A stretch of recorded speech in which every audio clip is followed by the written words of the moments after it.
Ben, Yes. there are other people, but these people I think are just, I don't believe I think they're just attendees. The only one that I still see as an attendee that should be a panelist on my list is Andres Mercado.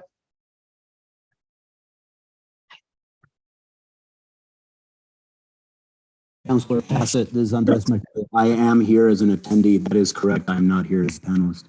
Okay, so let's go ahead. We'll go ahead and get started, but Loretta, if you can promote Andres, that would be wonderful. It is 5:04. I'm going to go ahead and call the February 15th, 2023 Quality of Life Committee meeting to order. If I could please get a roll call. Yes. Counselor Chavez, Here. Counselor, sorry, Counselor Lee Garcia is out, correct? He is excused. Okay, Counselor Michael Garcia.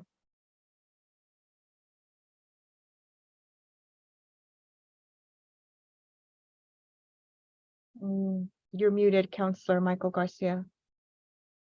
We're doing roll call, sorry. Yes. Yes. You're still muted. We still can't hear you. Can you hear me now? Oh, there Yes. you are. Yep, you're kind of going in and out. So hopefully if we have problems, we'll fix them later. Okay, Counselor Michael Garcia, Present. Counselor Villarreal, Present. Chair Cassett. I am here. You have a quorum, Madam Chair. Thank you so much. And just to confirm, Madam Chair, we are live. Oh, yes, I saw that. I saw the little thing pop up to let me know. So thank you. Moving on to approval of the agenda. Are there any changes from staff? Or No. changes from the committee? No changes, Madam Chair. And if not, can I please get a motion? Move to approve. Second. Second. All right, we have a motion and a second. We are virtual, so we will have to do roll calls for every single vote tonight. So if I could please get a roll call. Counselor Michael Garcia, Yes. Counselor Villarreal, Yes. Counselor Chavez, Yes. Chair Cassett, Yes, motion passed. thank you. Moving on to approval of the consent agenda. The only item that I have pulled off is item C. Were there any other items that members of the committee would like to hear tonight? Madam Chair, item 6B was pulled out by Counselor Villarreal. Wonderful, thank you. So B and C. Can I get a motion to approve the minutes? Because that's all that's left on the consent agenda. Or consent agenda as amended. Move to approve as amended. Second. Motion and a second. Can I please get a roll call? Counselor Villarreal, Yes. Counselor Chavez, Yes. Counselor Michael Garcia, Yes. Chair Cassett, Madam Yes, Chair Cassett, yes. motion passed. Wonderful. Okay, we'll move on to next presentation. Before we do, just a couple pieces of housekeeping. Kira Ochoa, I'm assuming that's Marisol Atkins, who I think is involved with one of the presentations, and Andres Mercado still all need to be promoted. If I am missing anybody, please let me know, staff. I understand that Dan Jensen will be doing the presentation. Yes, Madam Chair, Steen Johnson here. I'll be presenting on behalf of the fire department this Wonderful. evening. Okay, thank you. All right, so let's go ahead and move on to our first presentation. So it's going to be City of Santa Fe Street Outreach Updates, Observation, and Needs. We have Jason Sharp, our park ranger, with Parks presenting tonight. And it seems like that's going to be our only presenter for this one. So I will send it over to you, Jason. Thank you, Chairwoman. Counselors, appreciate you letting me come here and talk to you today a little bit about our street outreach efforts and some of the things that we're seeing here from a ranger perspective. I don't have the slide presentation. Has that been provided? Yes, I will go ahead and pull it up and share my screen. One moment, please. Madam Chair, may I just clarify something? Yes, go ahead, Director Ochoa. So, the first presentation will be presented by Chief Johnson and then by Jason Sharp. It's all one presentation and it's all together. And I believe Chief Johnson's portion is the first portion. Wonderful. Thank you. I appreciate that. I didn't know I got bumped, so. You was know, supposed I to go didn't either, first. but that's all right. We're gonna roll with it. It's a snow day. Everything's different. So Chief Johnson, I will send it over to you. Thank you, Madam Chair. I'm sorry to bump you, Jason. You'll get it your shot. I'm here to present on behalf of the Santa Fe Fire Department and talking about the Mobile Integrated Health Office and the Alternative Response Unit. There's the presentation comes up. So the Alternative Response Unit is what it's best known around the community, and the ARU. This is in one liner is a public safety case management effort. Next slide, please. So talking about health in general, physical, mental health, I think most of everyone here is familiar with the social determinants of health. The neighborhoods we live, the towns we choose to live in, the health and healthcare access or lack thereof, social and community context, who are our friends, who's our relatives, who are our coworkers, what kind of education is available, and your economic stability. I think if we all put ourselves into this circle, we all are pretty comfortable with most of all of those bubbles around us. But putting a homeless person inside this and without one of these bubbles, the rest of them just kind of crumble. And so I guess that's something that we all often take for granted, but is very important to weigh and evaluate when considering the homeless population in Santa Fe and their needs. Next slide, please. In August of 22, the fire department integrated a new reporting system. And in that reporting system, we integrated these simple questions for every report that we write. This is EMS, including EMS, patient chart reports, and also fire response reports. So the author of the report is just asked these simple yes, no questions. Was the incident associated with a homeless encampment? Or is homelessness a suspected or confirmed factor in this incident? Yes, no, or unable to determine. So we put these questions in September, I believe, and since that point, we've been collecting data on that. 14% of all of our reports and responses are associated with homelessness in the city. And when you look at the ARU specific, 42% of their calls are associated with homelessness. So quite a large number. Next slide, please.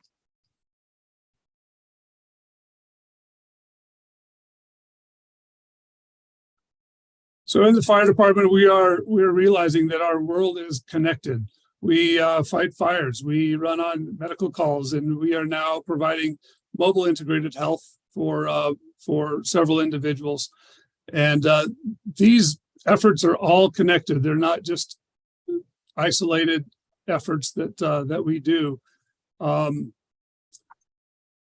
below picture is obviously a picture of a fire where the fire crew is mopping up. But in fact, this was a homeless encampment under a bridge here in town that erupted into flames and actually resulted in a fatality. Injury.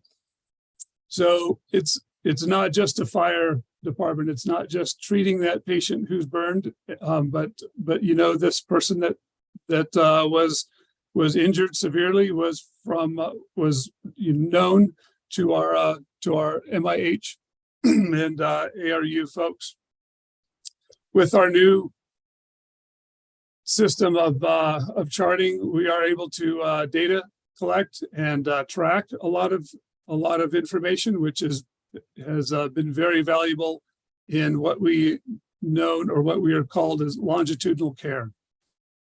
So in brief, and in history, the fire department goes to a call, we mitigate the emergency right then and there, and then move on to the next one. Whereas we were never able to or considered the possibility that what happens to that we're running on the same person multiple times. So I guess to get to it, longitudinal care is just the ability to track people that are reaching out for help or in need of help several times instead of just one time or occasionally.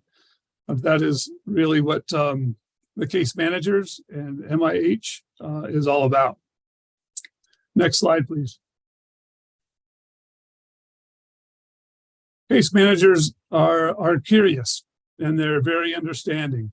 They're out there meeting the people in the community and the folks in need that are living on the streets. They're taking the time to learn their stories.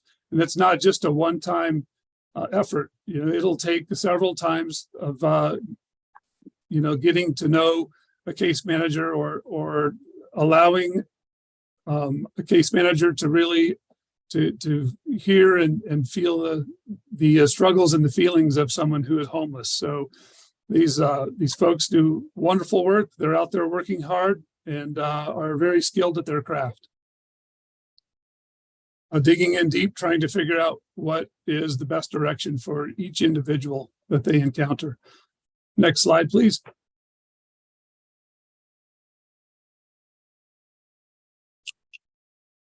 The ARU and case managers, so they really do, once they identify somebody living on the street and in need of services or help, their work then is directed to connecting them to different services and efforts. Some of those in town, crisis centers such as La Sala, the Mobile Crisis Response Team. They connect them to the Santa Fe Recovery Center for rehab, mental health, the Santa Fe Community Guidance Center, and housing places in town like La Luz, Beats Place, St. Elizabeth, Consuelos. Next slide, please.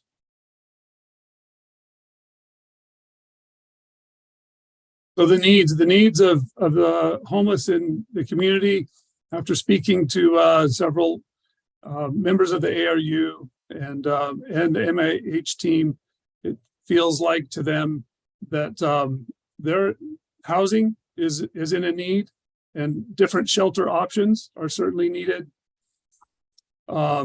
They recognize that there are several brick and mortar type of facilities around town, and they do their best to connect people to services, but within the brick and mortar kind of structures and buildings, support inside those services is really in need. They talk about running into barriers of trying to get their folks into housing and into different services. Even though they exist, there's a lot of work and there's a lot of effort just trying to get them the help that they need and keeping them there. So support for community services, housing, shelter options. We've enjoyed support from the city to support the MIH and ARU team and look forward to continuing those efforts.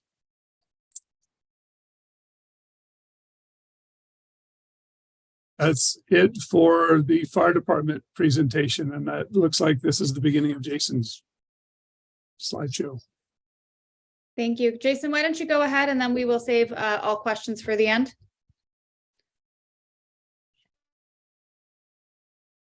Thank you, Chairwoman. Thanks, Chief. Appreciate the update. So they kind of asked me to come here and talk about a little about what we're seeing from our perspectives. And Just want to talk a little about what we're currently doing. Part of our role now is tracking and monitoring homeless camps and doing outreach to these populations. I want to highlight the second bullet point here. When we contact and connect to resources, we've done a really good job of building a rapport with the nonprofit outreach community. We've had a lot of positive feedback on their clients' response to how we handle situations. We just don't go in and clear out a camp. We're there to assist people going through, a crisis in some instances. And one of the big parts, what we do is, like Chief was saying, is we build rapport with the community we work with. We contact the same people again and again, and building rapport and treating everybody with dignity and respect has kind of served us very well. You can go to the next slide.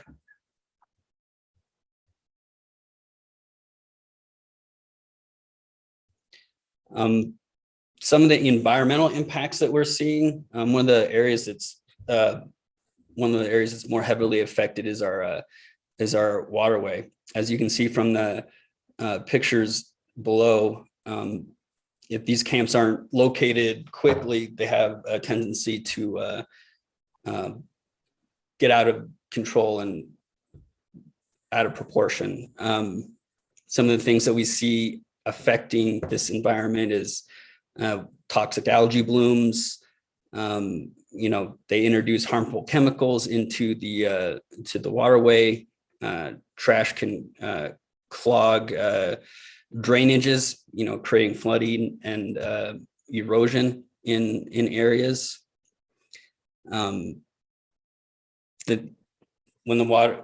When erosion happens, it takes away the environment's natural ability to sustain itself. You can go next slide, please.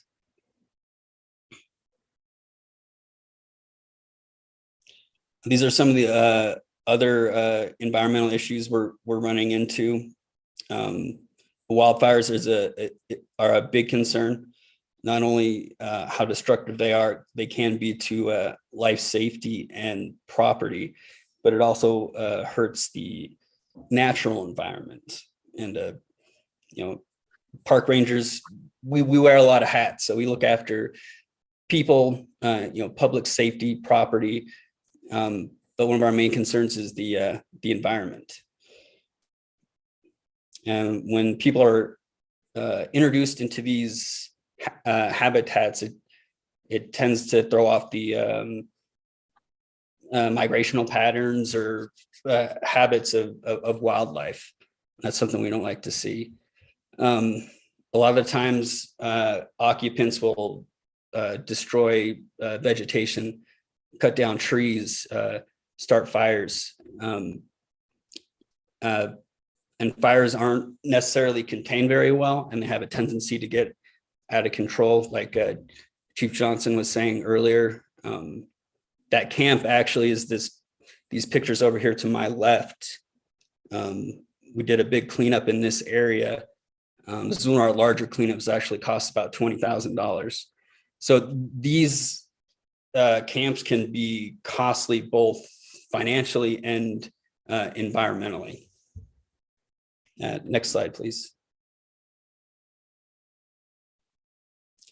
Some of the statistics, the demographics, trends, and costs that we're seeing associated with camps. On average, it costs about $2,200 to clean up. And this all depends on size, location. Sometimes they're located in remoter areas, and it makes it harder to get into these camps. Most of the population, the homeless population that we interact with are they're locals. They've lived here for years. They have family members that have lived here for generations. We don't see a whole lot of people, younger people. Most of the people we encounter are, over 30. A lot of them are elderly. Some of the barriers that they talk to us about why they're having issues being sheltered is issues with local shelters. I mean, shelters have rules, so if you violate the rules, you're not allowed to be there. So some people run into that. They don't trust government. They don't trust organizations. They have issues with the shelter's COVID policies. These are all reasons why, they say they can't go to this shelter or that shelter. And of course, the limited number of shelter spaces and the limited options. A lot of what we hear is that people don't like congregate shelters. They like non-congregate shelters. They like to have their own space. They don't trust other people around their stuff. Next slide, please.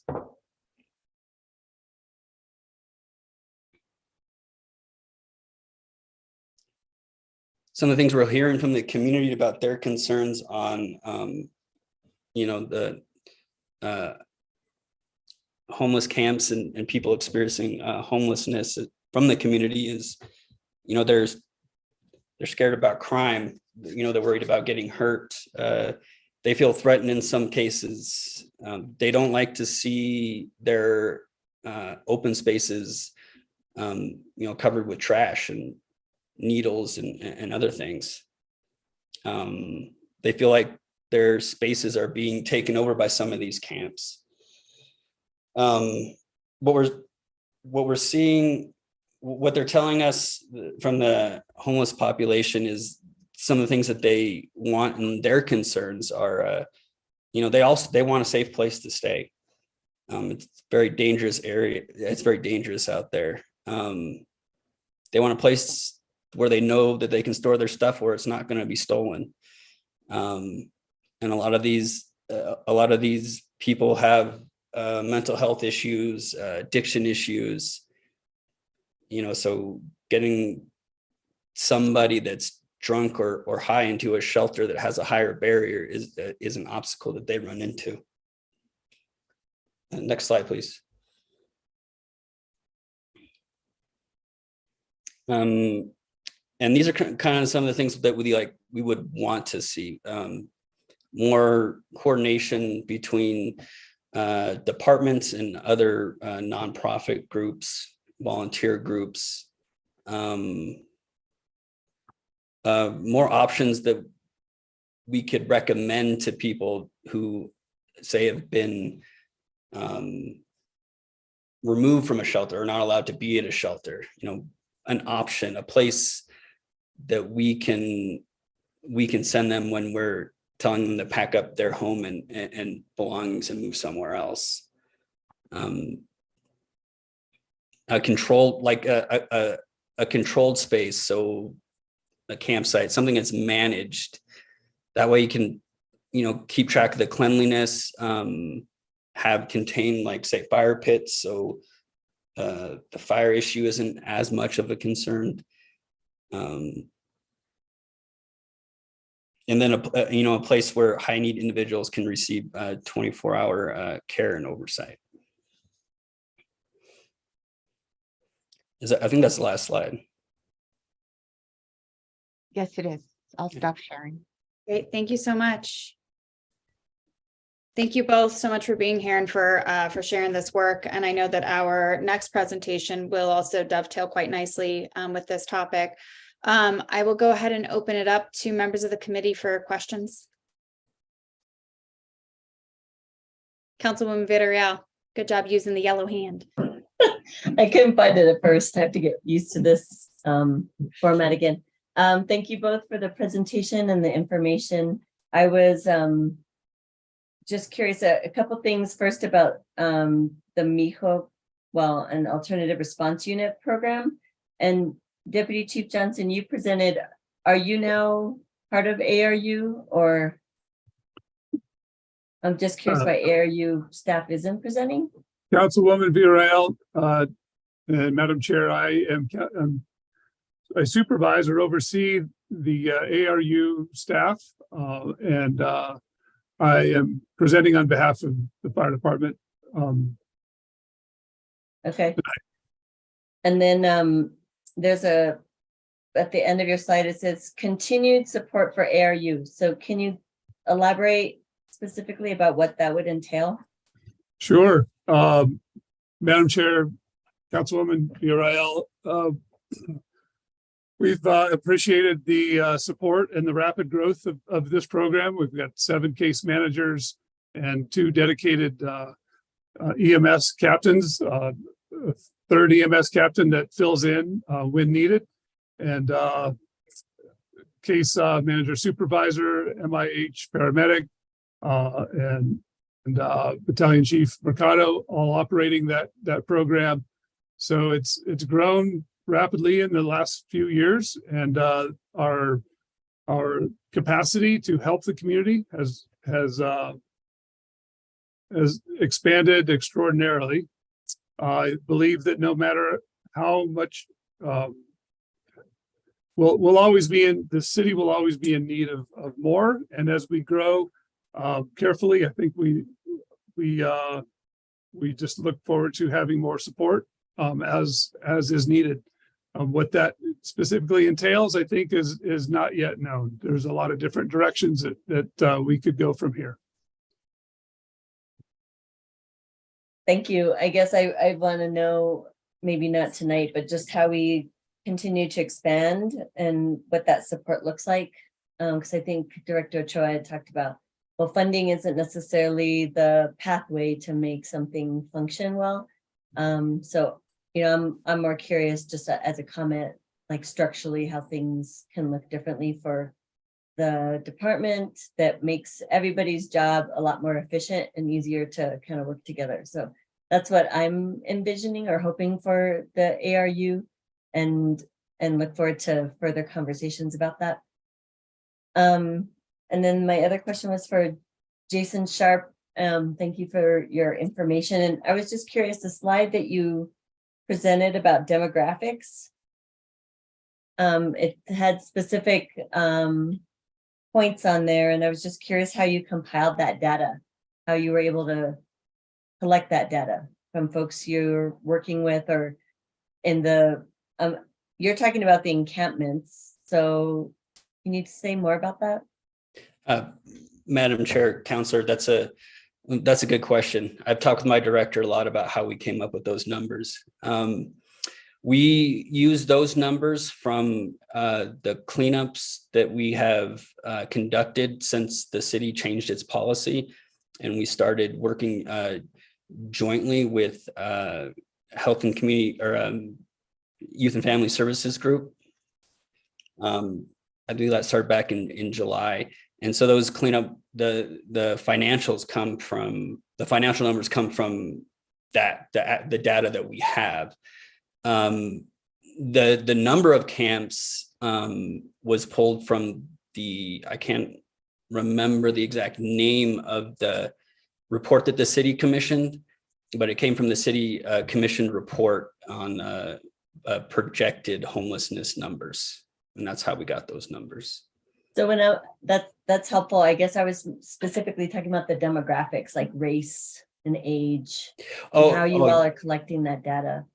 Yes. So I mean, those are just kind of some of the what we are seeing, the populations that we encounter in our day to day. Weekly, we make about 150 contacts. So we're busy, and these are just the stuff that is reported, that my team reports back to me. But how are they knowing that somebody identifies as Hispano or Indigenous, or that they are of a certain age group? I mean, are you all asking questions, or are you just making? These are just observations, Counselor. Yeah, I think we need to probably get that a little bit tuned in, because I don't think you can assume what somebody's race is or ethnicity by just the way they look. and then the age range. I mean, I think it'd be good for us to know so that we can see like what populations are most underserved and experiencing homelessness and are in Camp Mids. And I know you all talk to them. I guess I just really want us to like be more specific about it. Just for our purposes and then for your purposes, so we can really understand the populations we're working with.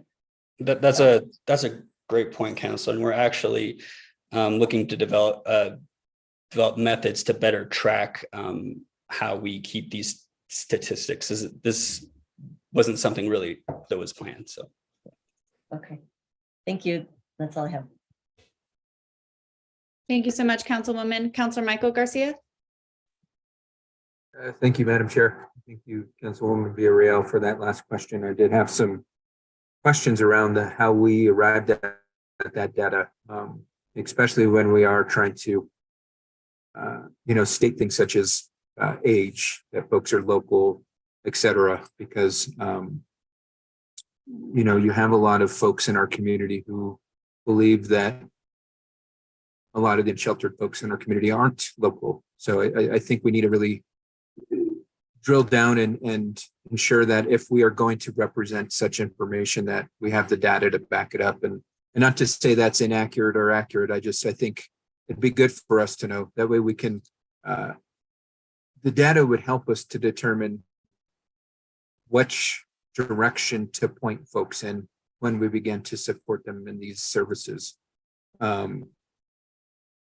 I guess it was just the one question I had was asked by Councilwoman Villarreal, but I've also just got an observation that it seems as if fire and our parks rangers have taken the lead on ARU and not much police presence in regards to responses. Is there a reason for that? Is it because we're at low capacity with our police force?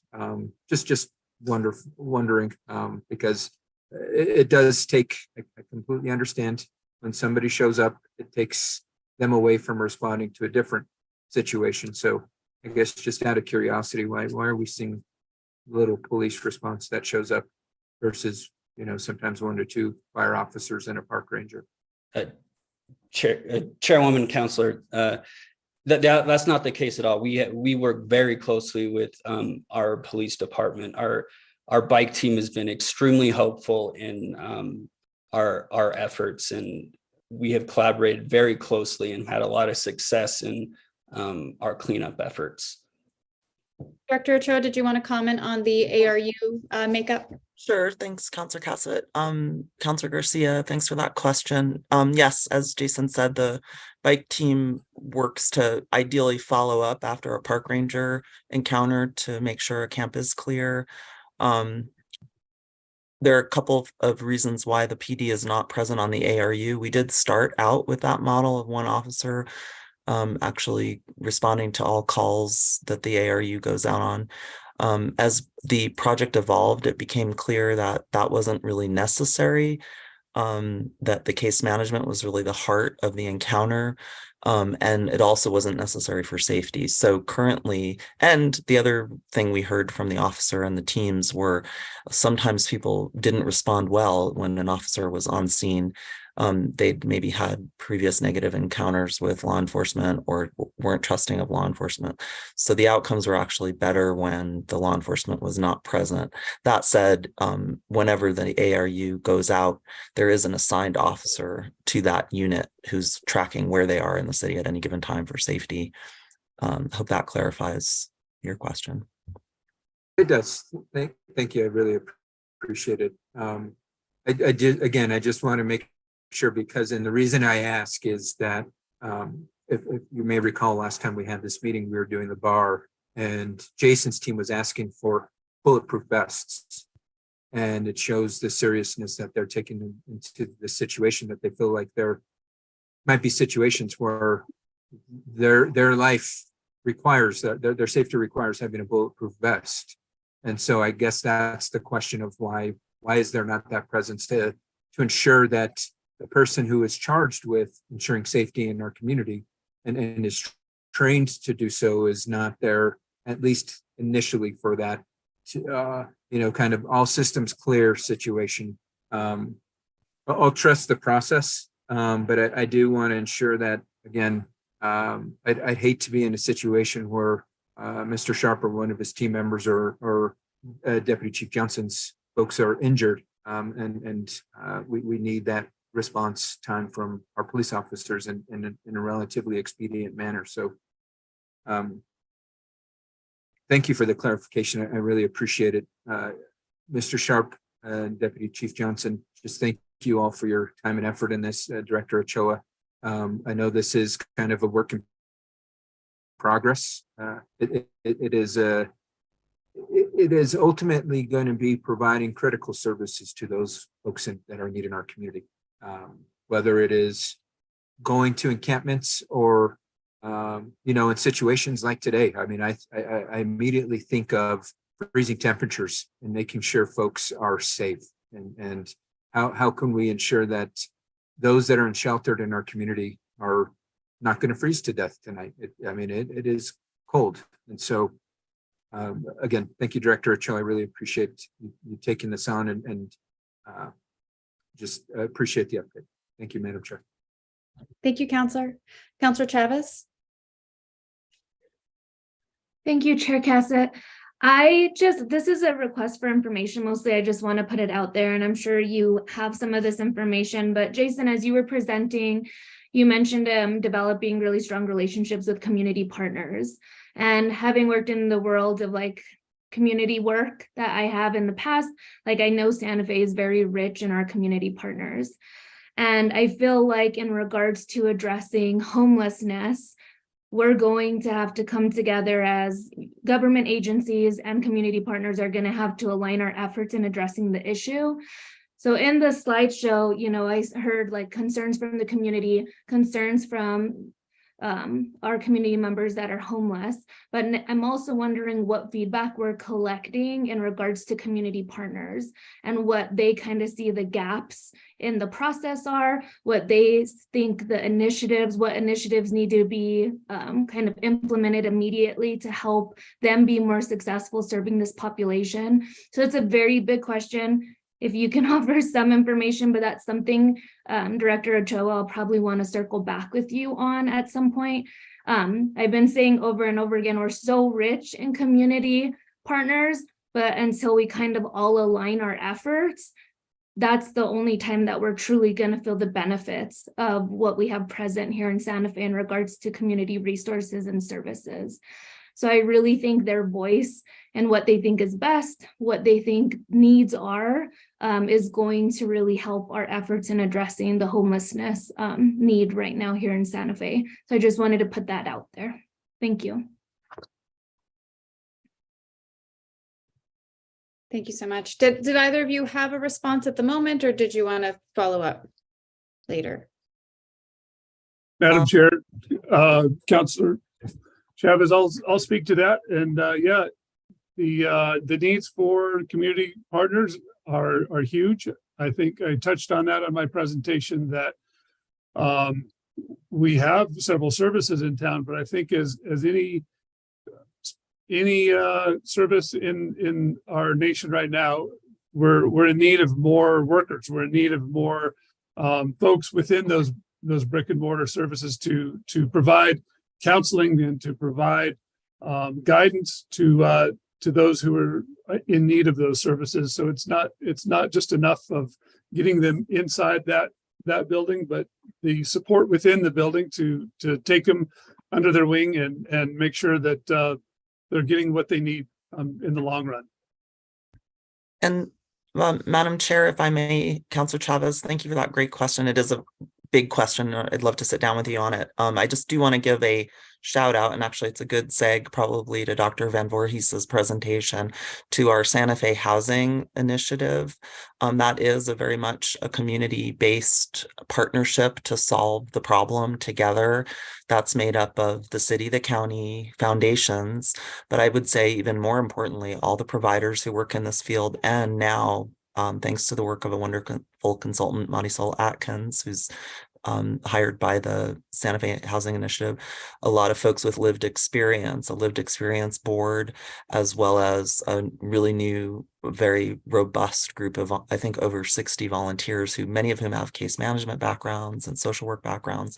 So there really is, I would say, in Santa Fe right now, a real exciting grassroots effort that's in combination with what city, county, and other funders are doing to look at the many ways to address the problem. And we all are really aligned in coming back to this idea that you don't solve homelessness with one big sweeping policy. You solve it by knowing who folks really are. So thank you for those questions about demographics. And Julie Sanchez and her team is working on getting a better way to collect good data in a sensitive manner that is accurate.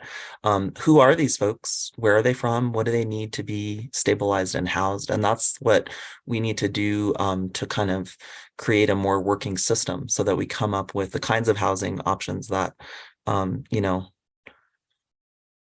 Joe Schmo, what's a terrible name, needs, whoever that person actually is. Do they need housing with a pet? Do they need daily check-ins from, a social worker? Do they need hourly check-ins from a social worker?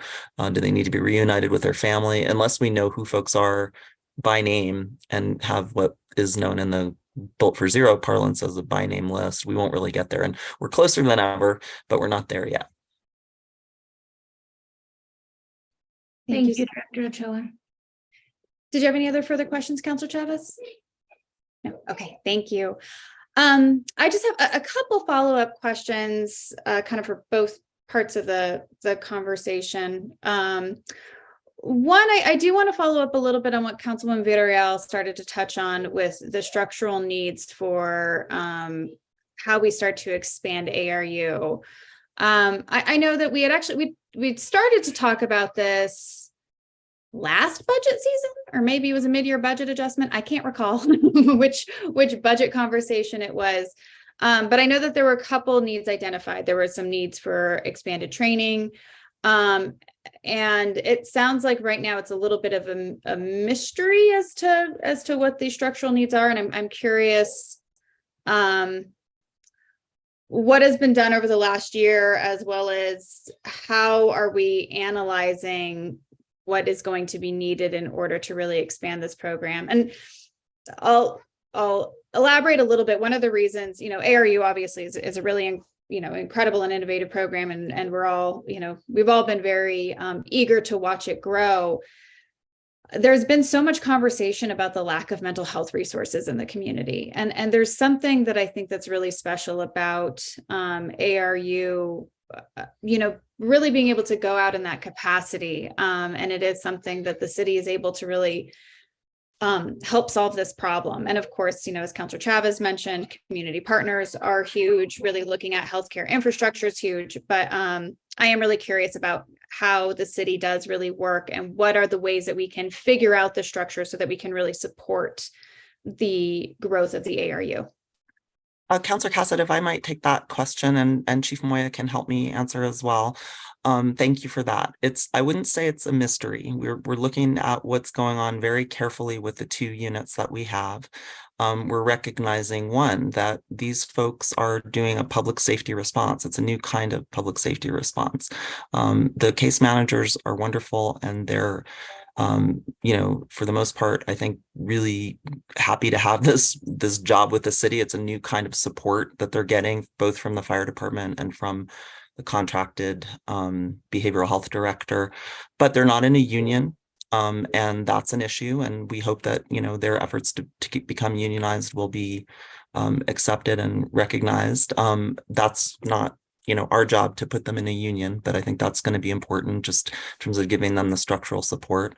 Like many classifications in the city, this one is relatively new, but as you all know, for years and maybe even decades, we've recognized many classifications in the city that could benefit from a career ladder, where we don't just have, case manager 1, but we have case manager 2 that goes on to case manager supervisor. An ideal case management load is being sort of defined, they have a way of doing this in MIHO regarding the intensity of a, of a caseload, the intensity of needs of a client. But I do want to flag, and I think I've talked to this body before about our Fitch structure. Our Fitch study, that the fire department has commissioned, a workforce study that looks at the overall data around call volume, what kinds of calls, what is the overall risk in the community, and how should the fire department respond, and how should other parts of the city potentially, I mean, it's a little beyond Fitch, but it will suggest to us in combination with the workforce study we did to police where to respond. So we're waiting for that study to be done. I believe it should be done within the next month. And they've done a pretty robust look at all the data from the fire department. They've interviewed fire department staff, myself, and they're experts in structures from other communities around the nation, and innovative structures that will help us respond. So that is sort of the hopefully not too long-winded answer. We also welcome the recommendations of the Community Health and Safety Task Force regarding this issue. And we've looked at other structures around New Mexico. You probably know that in Albuquerque, they have a standalone department that does crisis response. Pros and cons to that. Obviously, we want to work with our team internally to see what works best in Santa Fe and is the best solution for Santa Fe. So not at all a mystery. It's not a year where we're, asking for the moon in terms of budget, as you all know, given revenue projections. And so we're holding steady. We're also very actively looking at grant resources to fund this work, as well as Medicaid reimbursement. So, it's not as quick as everyone would like when they see an incredible service like ARU and how wonderful it would be to replicate it. I'm sure if you talk to Chief Joy, he'll tell you, we want 10 of these. And we do, they're wonderful. The case managers will tell you, as Chief Johnson, pointed out, we need places to take folks. We need services. We need medical detox in town. We need housing options and shelter options that we don't have. So we could put 10 teams out there, find 10 times more people, and then what? So, it's a big, complex question. I welcome the chance to sit down with any of you and talk more about it, but I hope that helps answer the question a little bit. Yeah, no, thank you. I really appreciate it. And I do know that it is a pretty complex, it's complicated to be moving into this new space, and definitely something that I know I would like to consider these conversations in depth of really, trying to understand and how we can be of support. And I think that, you and I have spoken about this before as well, of that need for how do we really support the community help build the community partners in order for them to help support, the individuals that we are identifying, because it does feel challenging when there isn't a place to take somebody and you can't identify their need. So thank you for that. I look forward to seeing the results of the Fitch study and to continuing this conversation then. So that will be helpful. Thank you. My second question it's probably a bit of a combo for maybe both, and maybe Director Choi, you're the individual to answer it. I'm curious what we are finding out in terms, and I know, again, there's so much that we're already doing just to treat the issue, but I always put on my public health brain of, an ounce of prevention is worth a pound of treatment. And I'm just interested in some of the data that's being collected, if there is information that we're garnering about prevention. I know that, rapid rehousing has been something that we've really talked about. Yeah, and it's a long-term piece. If we're talking prevention, I was talking to somebody the other day and I said the homelessness, concern, it's not just what what we need to do now, but what has not been happening for the last 50 years. And so how we start to identify those and working with community partners there. Maybe I'm a little early at this question because we are still kind of in, crisis mode of how do we really start to address the problem as it is. But I'm curious if that's something that we've been thinking about, especially as you're looking at different forms of collecting data and how that might inform that work in the future. Counselor Cassett, thank you for that question.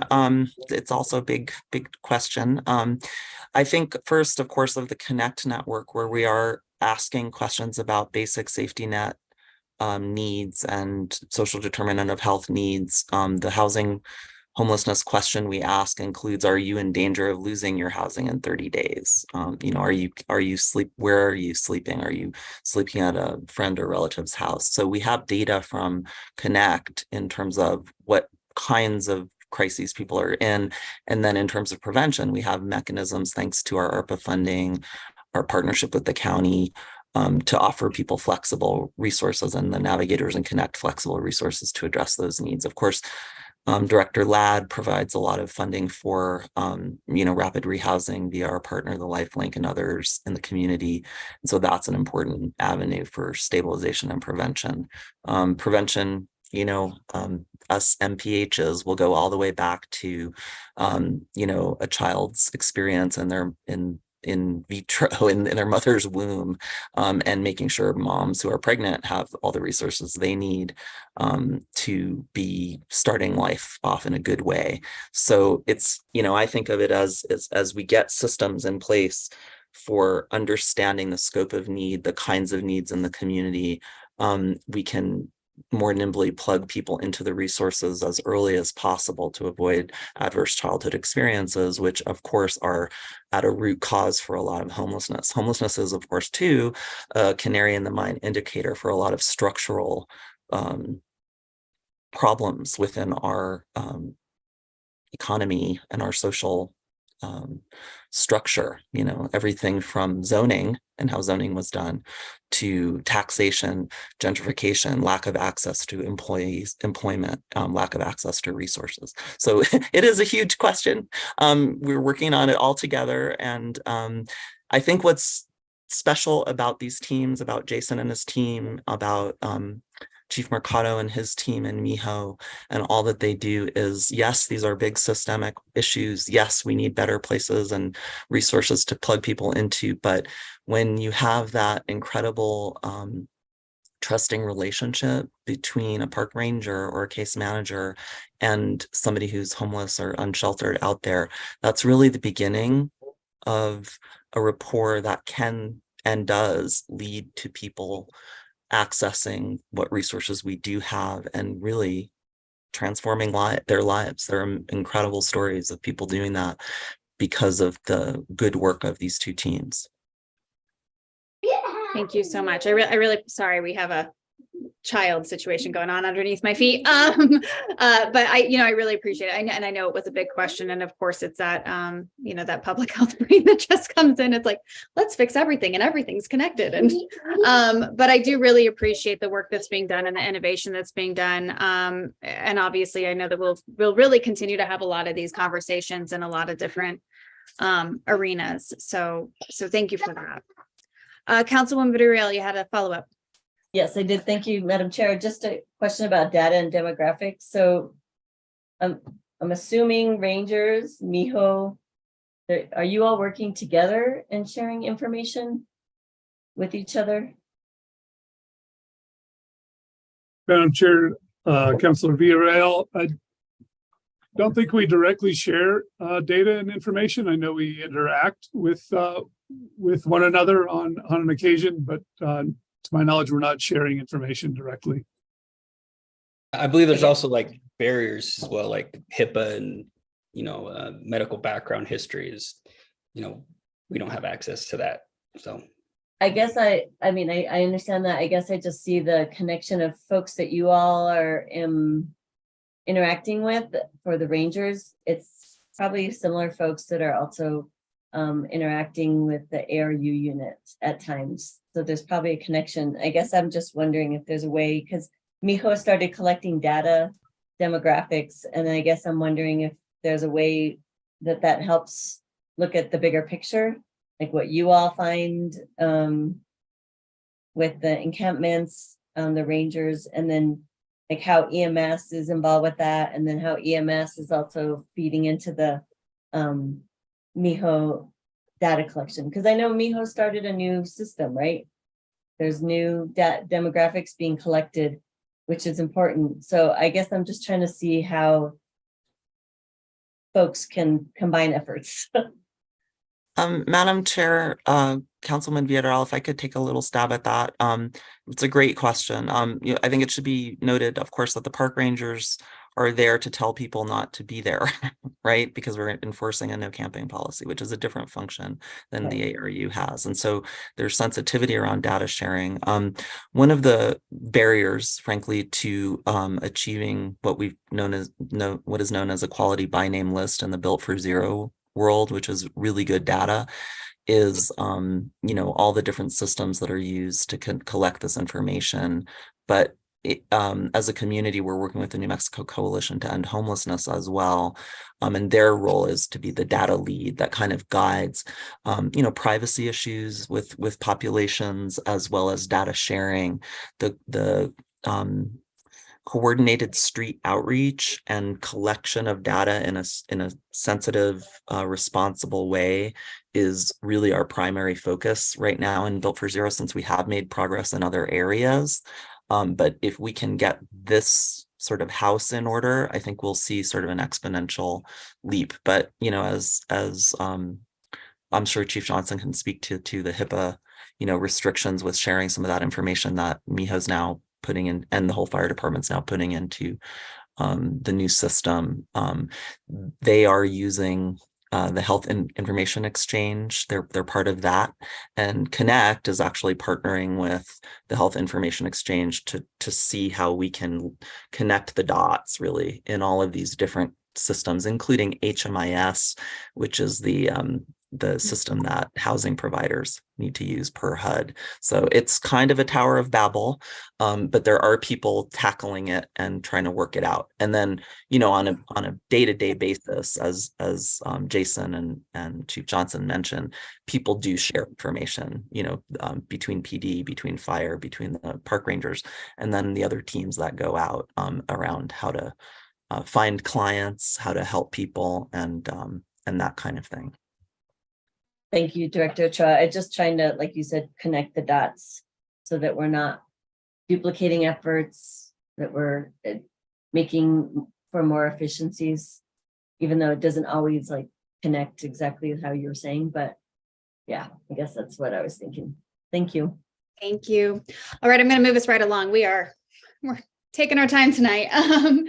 So our next presentation, again, dovetails really nicely. We're going to be talking about best practice solutions to unsheltered homelessness. We have Dr. Kathleen Van Voorhees, Director of Community Strategy at Project Moxie, here to present. So Kathleen, I will go ahead and turn it over to you. Thank you so much for being here. Thank you. And I believe the PowerPoint was sent in, or is it better if I share it? I can share it. Thank you so much. You're welcome. Wonderful. Well, good evening, everybody. Chairwoman, counselors, thank you so much for having me. I am Dr. Van Voorhees. I've had the honor of getting to work in Santa Fe for the last few years, specifically looking at the continuum. So from homelessness to attainable housing. I get to do this nationally and actually have a doctorate looking at these social systems. So this is something that is very near and dear to my heart. I want to start, a lot of what I'm going to go over tonight has been touched on or brought up in comments already, so it does dovetail pretty nicely. The reason I always start with kind of level setting with housing is because you have two problems. We have a housing market that is not attainable. We have seniors who are aging into homelessness pretty rapidly around the nation, including in New Mexico. We know that we do not have enough attainable housing in Santa Fe. And we also know that by attainable housing, what is necessary, so whether that be permanent supportive housing, where we have services on site for our unhoused, all the way through just lower income housing and workforce housing, because we have a lot of working poor as we continue to see housing prices increase. This all impacts a city's homeless population. It impacts who is unhoused, how those unhoused show up. So this is the first slide. Next slide, please. Thank you so much. So homelessness in Santa Fe, you guys just talked a lot about data. The most accurate data, and I know you just did a point in time count, but really was August of 2022. These are your data points. You had 363 identified individuals, 49 families, and 18 homeless youth. The one thing I can tell you about data is that it is always an undercount. The other thing I can tell you about data is that there's snapshots in time. So for point in time counts, we tend to not see a lot of our unhoused who are hidden homeless, right? Sleeping in cars, doubling up, sleeping in hotels, those who are struggling or right on that line of homelessness and who are facing housing insecurity. We tend to get a lot more of that information and that data from McKinney-Vento, the Department of Education, because they do tend to track, and you actually have a phenomenal system here in Santa Fe that is tracking the students who are unhoused or are struggling with housing security. There are multiple other ways to get data, and you can go ahead and go to the next slide. Thank you. The point in time count, again, it's a snapshot. It's not perfect. That McKinney-Vento, your Department of Education numbers. Built for Zero, I'm a nationally trained Built for Zero implementer. Built for Zero can be wonderful. Built for Zero is exactly what you guys were just talking about, where we know we have different providers working across different systems, all with their own amazing section of data. And we want to start pulling that data together. We use HMIS systems to do that. There are specific systems for domestic violence so that we can protect, as well as medical, so that we can protect information. But the core of Built for Zero, and something that I know you've been discussing and Kara has been implementing here in Santa Fe, is really to try and identify who are the individuals who are housing insecure or unhoused. How do we ensure we know who they are, what their barriers are, who they've accessed, what resources they've accessed, and maybe what resources we don't have for those barriers. But it pulls all the information into one place so we can pull better data sets. There's a lot of struggle streamlining a lot of that data together. But when you do get it there in the places that can concretely put in Built for Zero, it can work really, really well at helping us understand a lot of the demographic information, a lot of the barrier information, a lot of the past trauma and history information, and help communities really know how they need to move forward to truly address homelessness. Next slide, please. So it's also really important when we start to talk about, okay, what are some of the best practices for those who are unsheltered? And again, understanding who is unsheltered needs to be broken down. So there's three main types when we look at those who are unhoused. We look at those who are situationally unhoused. We saw this a lot during COVID. Okay, so individuals and families who lost a job, their hours were cut, who became ill, who ended up with a lot of hospital bills or medical debt, individuals who have divorce, domestic violence, something that is a situation that causes them to become unhoused. In these situations, the intervention is very light touch. Rapid rehousing works really well for these individuals that are reaching into situational homelessness. Episodic homelessness needs a little bit higher of a touch. Episodic means we are going in and out of homelessness. A lot of times we see individuals with disabilities who are unable to access the services they need to maintain housing stability, kind of falling in and out of homelessness. That tends to be more voucher-based responses, some permanent supportive, depending on the disabilities and needs, but again, medium touch. And then we have chronic homelessness. Chronic homelessness, again, is someone who has been unhoused. Usually we talk to people who are 7 years and more, and we classify that as chronically homeless. These are individuals who need permanent supportive housing. Permanent supportive housing, I'll talk about a little bit, but again, provides the services in the building in which they're housed. So we're not just taking somebody and thinking that after this long extended period of time being unhoused, they'll be able to maintain being inside. We're actually supporting them through that process continually. Next slide, please. So this is my favorite slide in the world, and you actually brought this up, Councilwoman. This is your full continuum. Okay, so a community needs to have a full continuum. To the point of prevention, Project Moxie has been honored to work with the White House best practice over the last 3 years, developing and implementing the prevention and diversion systems that came along with ERAP. Prevention is absolutely key. So even if you have an unhoused problem, even if we know we need more solutions down the continuum, if we don't prevent those who are currently housed from becoming unhoused, we cannot build our way out of this fast enough. We cannot provide and create enough resource. So prevention is absolutely key. The current administration in the White House, as well as the United States Interagency Council, has really said this prevention and diversion has to go hand in hand with anything else that you do. Statistic, of course, we built over 950,000 homes that were attainable and below. In that time that we did that in the United States, we had more than 155,000 people become unhoused. So we have to focus on prevention. If you can't prevent, you divert. That's some of your rapid rehousing, right? We know that you're going to fall out. We're going to rapidly get you back in. Bridge housing is also something we're seeing a lot of ARPA funds used for, to ensure that we can streamline people's ability to never hit the rest of this continuum. Emergency shelter, again, this can be congregate, where you're sleeping in next to other people. It can be non-congregate, which is proving really to be the best practice. And we'll talk a little bit about that. That street outreach, coordinated assessment, safe parking, and those safe outdoor spaces, which are really going to be your non-congregate solution that we're seeing pop up around the nation. The rest of it is really important, right? Rapid rehousing, permanent supportive housing, transitional housing, hotel conversion, which you have one of here in Santa Fe. Those are so wonderful and they take time, right? We have to be able to build the permanent supportive housing. Housing is the solution to ending homelessness, period, dot. And it takes time. The funding takes time, the conversions take time. So as we're doing those, we have to look at what are we going to do to prevent? What are we going to do as a short-term solution? And what do we do in the long term to ensure that these short terms is moving into what is permanent housing? Next slide, please. So again, the top best practices: prevention, I can't stress it enough, diversion, non-congregate shelter is, and it was long before COVID, becoming the key to success for individuals who are outside. There's lots of reasons for that, including trauma-informed care, understanding that a lot of individuals who are outside are in the midst of a trauma response. Being unhoused in and of itself is very traumatic. You feel unsafe in your surroundings, unsafe where you are. You don't know where you can sleep safely, where you can eat safely.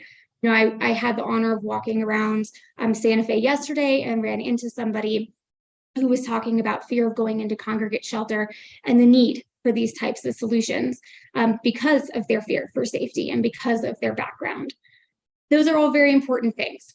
Again, housing, you're looking at, and I know the city continues to look at, how do we build enough attainable? And that's workforce down, right? Attainable all the way to permanent supportive housing. Really understanding what types of vouchers you have in New Mexico and what they can be used for, and ensuring that we're streamlining those resources is also important. Next slide, please. So safe outdoor spaces, this were in the last couple of presentations, we're talking about where do we send people right now. We know that hotel conversions means that, purchasing land and building different types of affordable and attainable housing takes time. We absolutely have to do that. And while we're doing that, how do we focus on best practice? Safe outdoor spaces have become a best practice because you get your own home. You get your own space. You get to bring your belongings in. Posts are very, very low barrier. So for a lot of times we can have insurance that covers our outdoor spaces, that do not cover our indoor spaces. Individuals can come in, they can lock their doors. They usually get to have pets. You can be in them as a couple. These are all barriers for going into congregate shelter. Again, fear of being assaulted, fear of going in and sleeping near strangers, having to separate if you and your husband, you and your wife, you and your partner were both just displaced. Being able to be together is very, very important. So again, the low barrier practicality of these outdoor spaces makes them the most accessible resource that we see in our nation right now. The best practice has 24-hour staffing.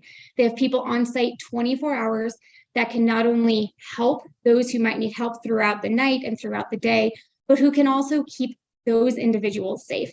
Most of our unhoused want that safe community, just as we hear from our housed community.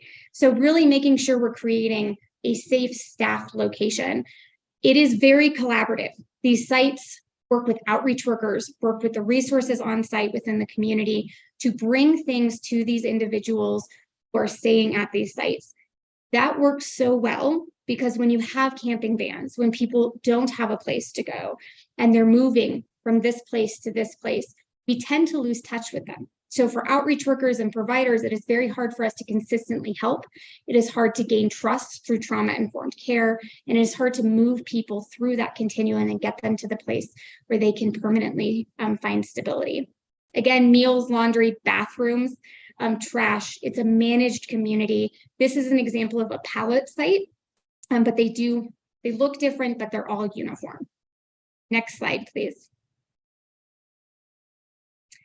And then stability. Stability is really the key to success. So not only having that managed community, that place where you have your teams where they can send individuals, where they can lock their doors and actually feel safe at night, safe to lock their doors and go to work, safe to lock their doors and go and get services.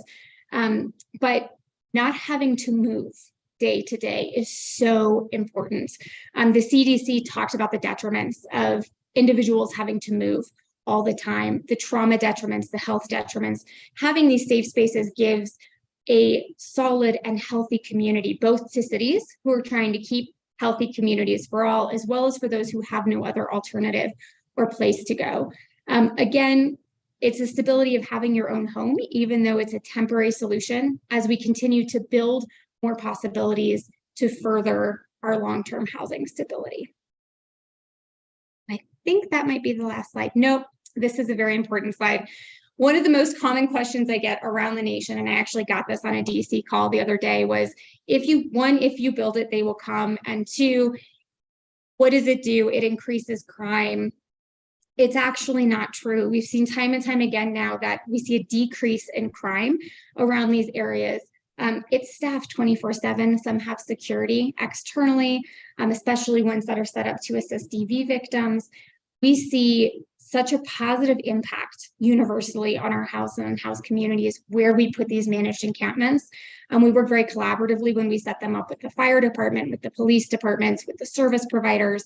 Again, really trying to streamline everything everyone's doing and trying to do a positive stability kind of stepping stone program that's good for both the house and unhoused alike. And then the Good Neighbor Agreement. So Good Neighbor Agreement, wherever we put up these managed encampments, we always make sure that whoever the service provider on site is, or if it's a congregation that's providing the sites, which a lot of times it is, that we have community meetings. We have conversations with our house community members and our unhoused community members alike. We bring everyone together. We talk about concerns. We mitigate concerns. We create an agreement. You're going to be a good neighbor in these ways, and I'm going to be a good neighbor in these ways. We meet monthly. We continue to meet with the communities. There's a place for them to call if there's concerns. We really try and ensure that wherever one of these managed communities is put into place, that a lot of those concerns about trash or needles or fear of, and as a single mom, I get this, my kid being able to walk to school on their own, that we can mitigate those concerns and really help create a safe and stable place for everyone to go.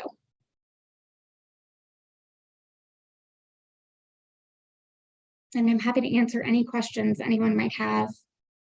Wonderful. Thank you so much, Dr. Van Voorhees. I really appreciate this. It was very robust. I will just note for the committee that our time is currently 6:15 and we still got a lot ahead of us. So definitely don't want to stymie this conversation, but myself included, let's do our best to be expedient with our questions. Counselor Michael Garcia, maybe you are working towards being a doctor. I don't know. Not yet, but who knows? Thank you, Madam Chair, and thank you, Kathleen, for the update. Really appreciate it. But my question more so is for Director Ochoa. I think she might still be on. There she is. Thank you, Director. Quick question for you, just because I know that this, in particular, the safe outdoor spaces is a conversation that we've been kind of moving on for quite some time now. And I just didn't know if where we were heading as a city in the direction, or do you know if in fiscal year 24 we'll be in the budget request putting forth any resources for a safe outdoor space camp? Madam Chair, Councilor Garcia, thank you for the question. We do have, actually, this body had designated, $1 million in ARPA funding for solutions to unsheltered homelessness. If this body decides that safe outdoor space is a direction they'd like to see us go as a staff, we're ready to, you know, get some pallet shelters, get some services, get an RFP for services out and see what partners might come on board. You know, but it has to be something that the council, the community is comfortable with. And we're taking our direction a lot from the good work that's, as I mentioned, coming out of the Santa Fe Housing Initiative. As you all know, we had a couple of town halls that touched on this subject, you know, really trying to build, I think the Project Moxie and that team which has a lot of experience doing safe outdoor spaces in Colorado has been trying to answer questions, community questions, build community support for this.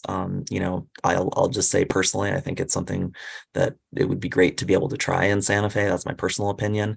But I understand and recognize that there are concerns that need to be addressed as well. So we would probably look at a budget, a request, perhaps even potentially this fiscal year for the purchase of pallets that we would then, you know, couple with that ARPA funding. That's the strategy. But again, waiting to see what the direction of the council and the public is on this. Okay, thank you so much, Director Choi.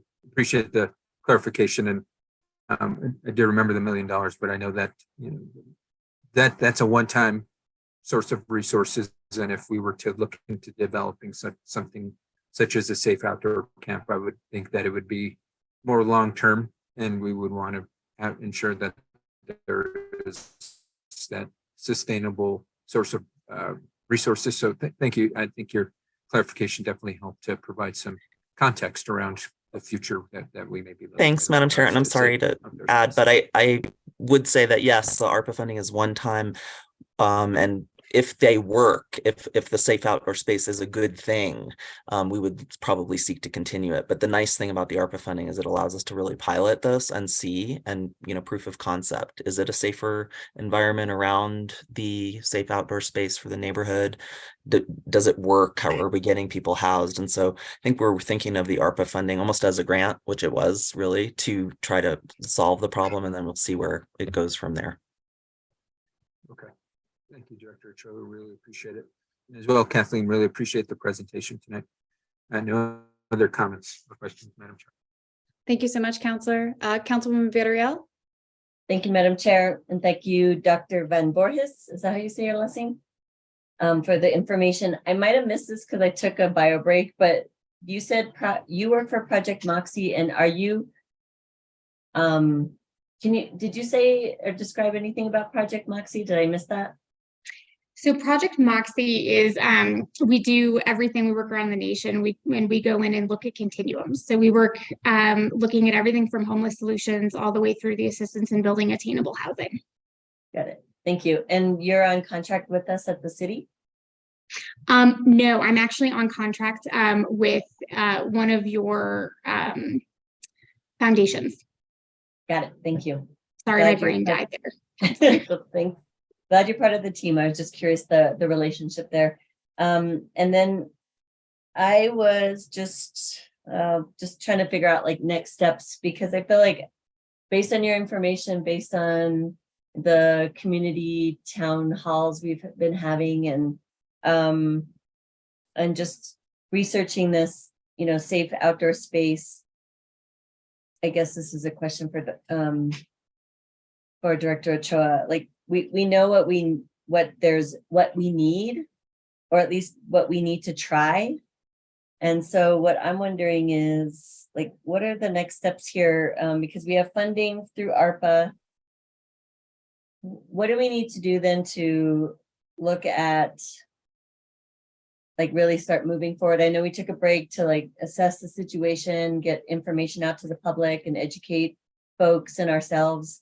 And so what's kind of the next step then for safe outdoor spaces? Madam Chair, Councilman Villarreal, thank you for the question.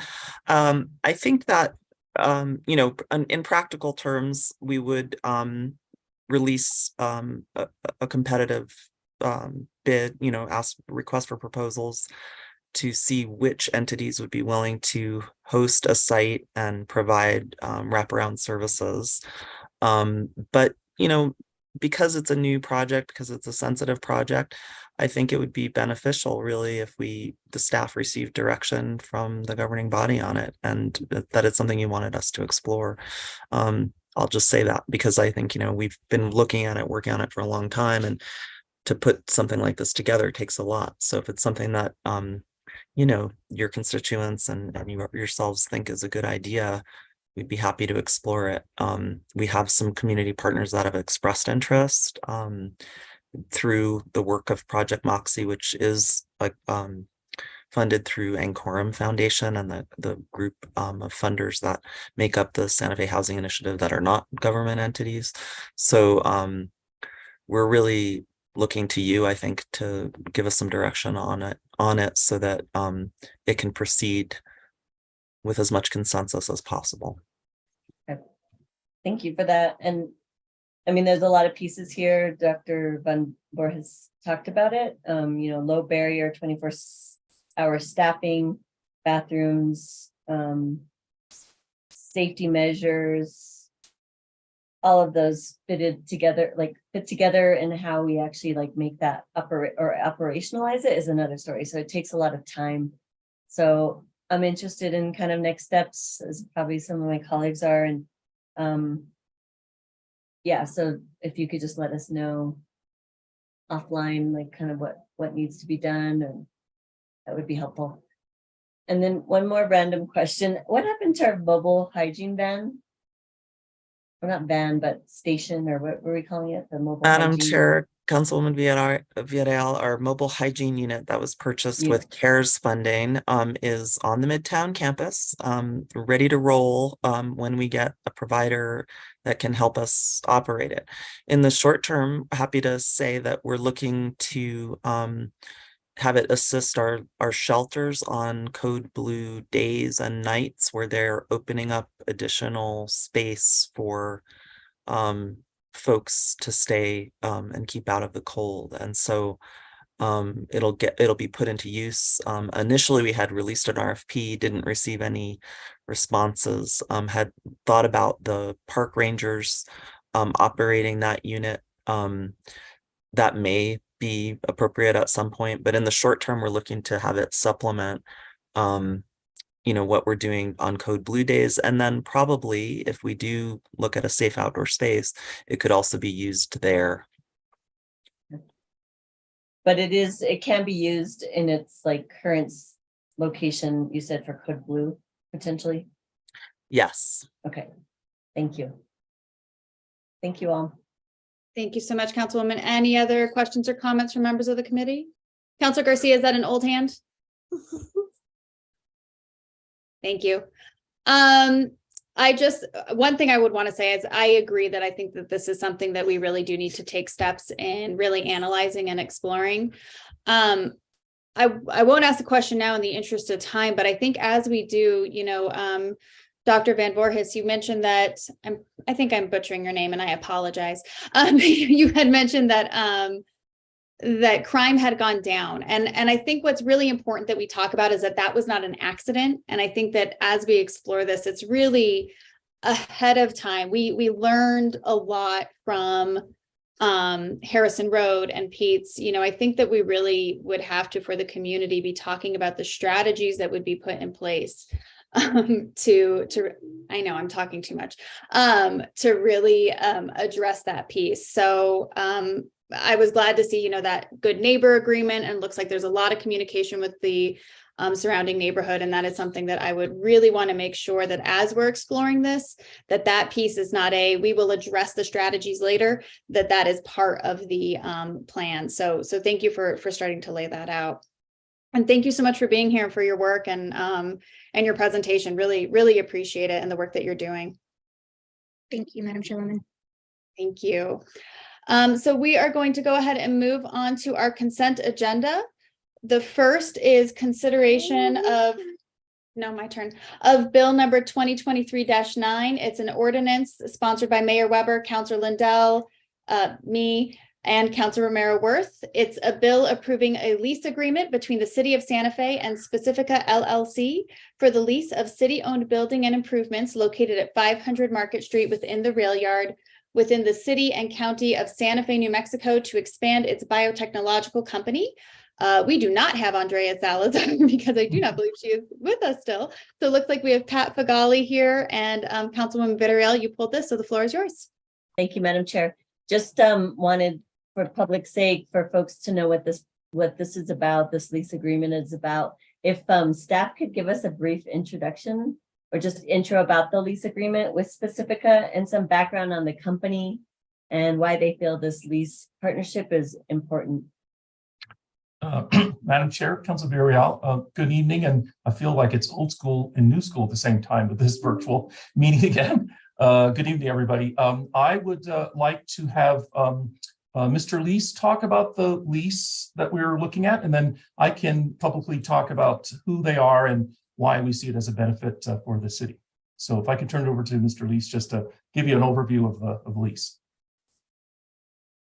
Yes, thank you, Director Brown, Madam Chair, committee members. The lease that's proposed here with Specifica is what's called a net lease.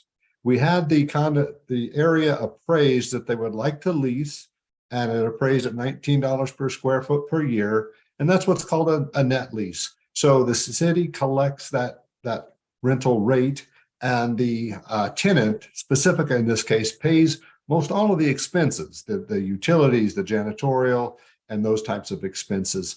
The initial term is 5 years. There are options for 3 additional 5-year terms, and it's using the space that is currently occupied, by housing and economic development. Let's see here. What else is important to know here? Well,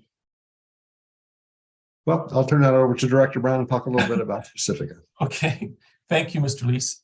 So just give you an overview of who Specifica is. It's a world-class biotech company here in Santa Fe. They've been here for about, I think 2 years now. They were in a small space, and they're actually in the adjoining building to us on Market Station. They're an antibody engineering company. We're biotech. So think about coronaviruses and how bioscience companies are trying to deliver vaccines to different coronaviruses. And that's the sort of stuff that they do.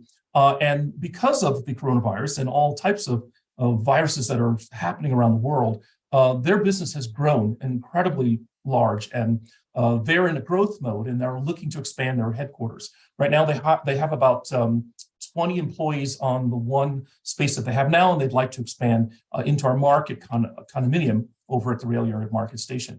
So they would increase their footprint of employees to about 50. And some of the benefits that come with this is that it would bring more vitality to the rail yard because more people will be there. It'll make it more walkable space, and they'll be inviting people from all over the country and the world to the city of Santa Fe for the work that they do. And then there'll be the increased GRT that comes to the city.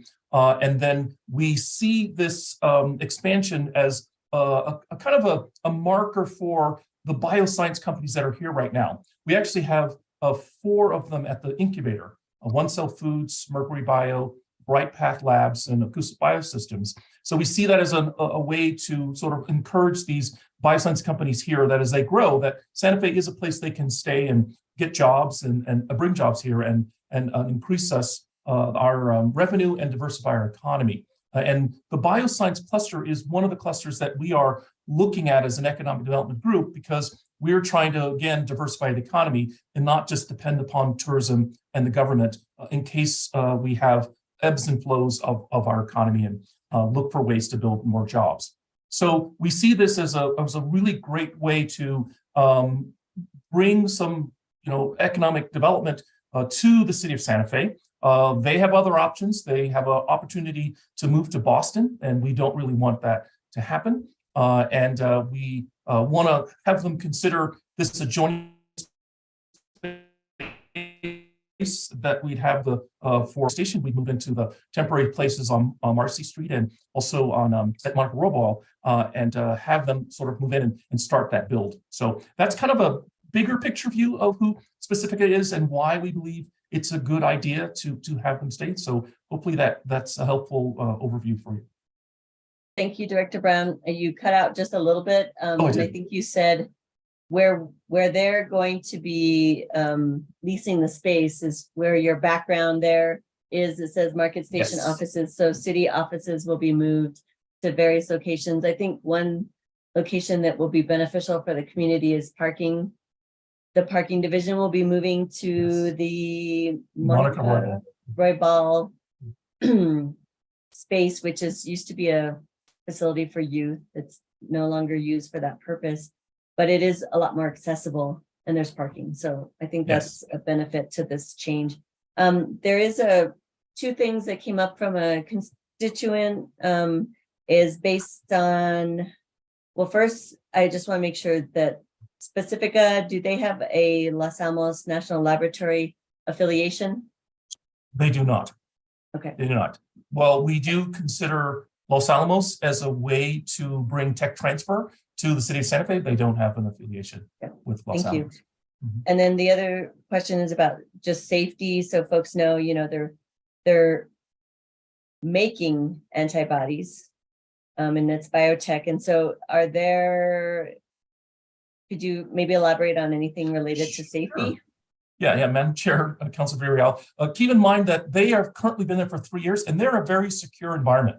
It'll be very difficult for you to get inside of their systems. And once you're in the building, they actually have more secure rooms inside of their offices. And I can't speak specifically to their IP, but the antibody work that they're doing is not, to my knowledge, anything that would leak out and harm anyone. It's sort of like taking vaccines and getting the vaccines they call it mRNA.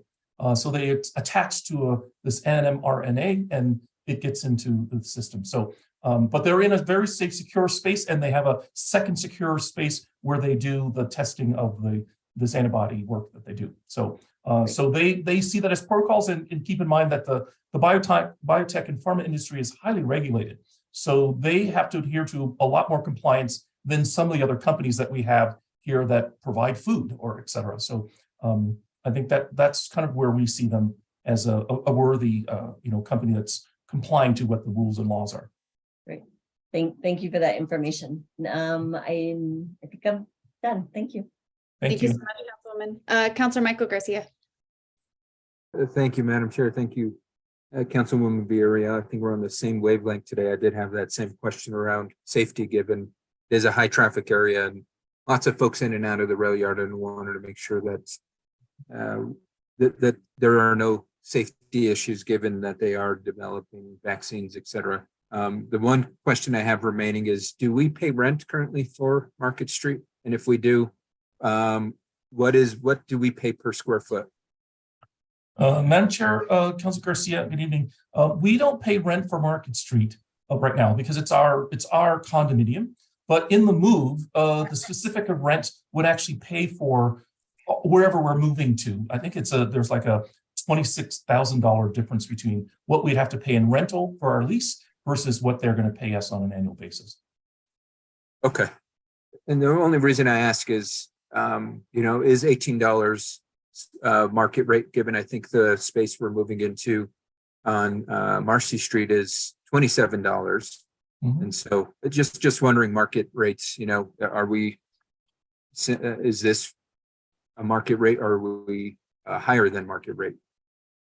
Councilor Chair Cassett, Councilor Garcia, that's a good question. I think that when we think about the $18 versus what the 27 may be, it may be looking at apples to oranges, because the $18 might be a net versus the 27 the lease, and Mr. Lease can talk about it. I think it's a fully inclusive a lease that made there. So I'll ask Mr. Lease if he can explain that further.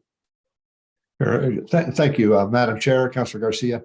Yes, the net lease, $19 a square foot, is what Pacifica is paying. One of the locations above Monica Roybal that we're looking at going is $28 a square foot, and that is a full service lease. So the difference there, as I explained, in the Pacifica lease, they pay all their expenses, utilities, et cetera. And in the space that we may be going to at $28 a square foot per year, that's all inclusive. So the lessor pays for all the utilities, the janitorial, the interior maintenance, exterior maintenance as well. And so they are different types of leases. And yes, the $28 a square foot is really market rate. I think that, if you take the $19 a square foot, the difference, so it's about $9 a square foot for the operating costs, which is in line with operating costs in these commercial buildings. And I will just add one about the cost of the condominium. We do not pay rent. The city owns that, but we do pay common area maintenance expenses. And the bill we just received from the new owners, that is $80,000. So that's the common area expense that the city will need to pay. Okay, thank you, Mr. Leeson. Thank you, Mr. Brown, for the clarification. I really appreciate it. No other questions or comments, Madam Chair. Thank you so much, Counselor. Any other questions or comments from the committee? And if not, what are the wishes of the committee? Move to approve. Second. We have a motion and a second. Can I please get a roll call? Yes, ma'am. Counselor Michael Garcia, Yes. Counselor Chavez, Yes. Counselor Villarreal, Yes.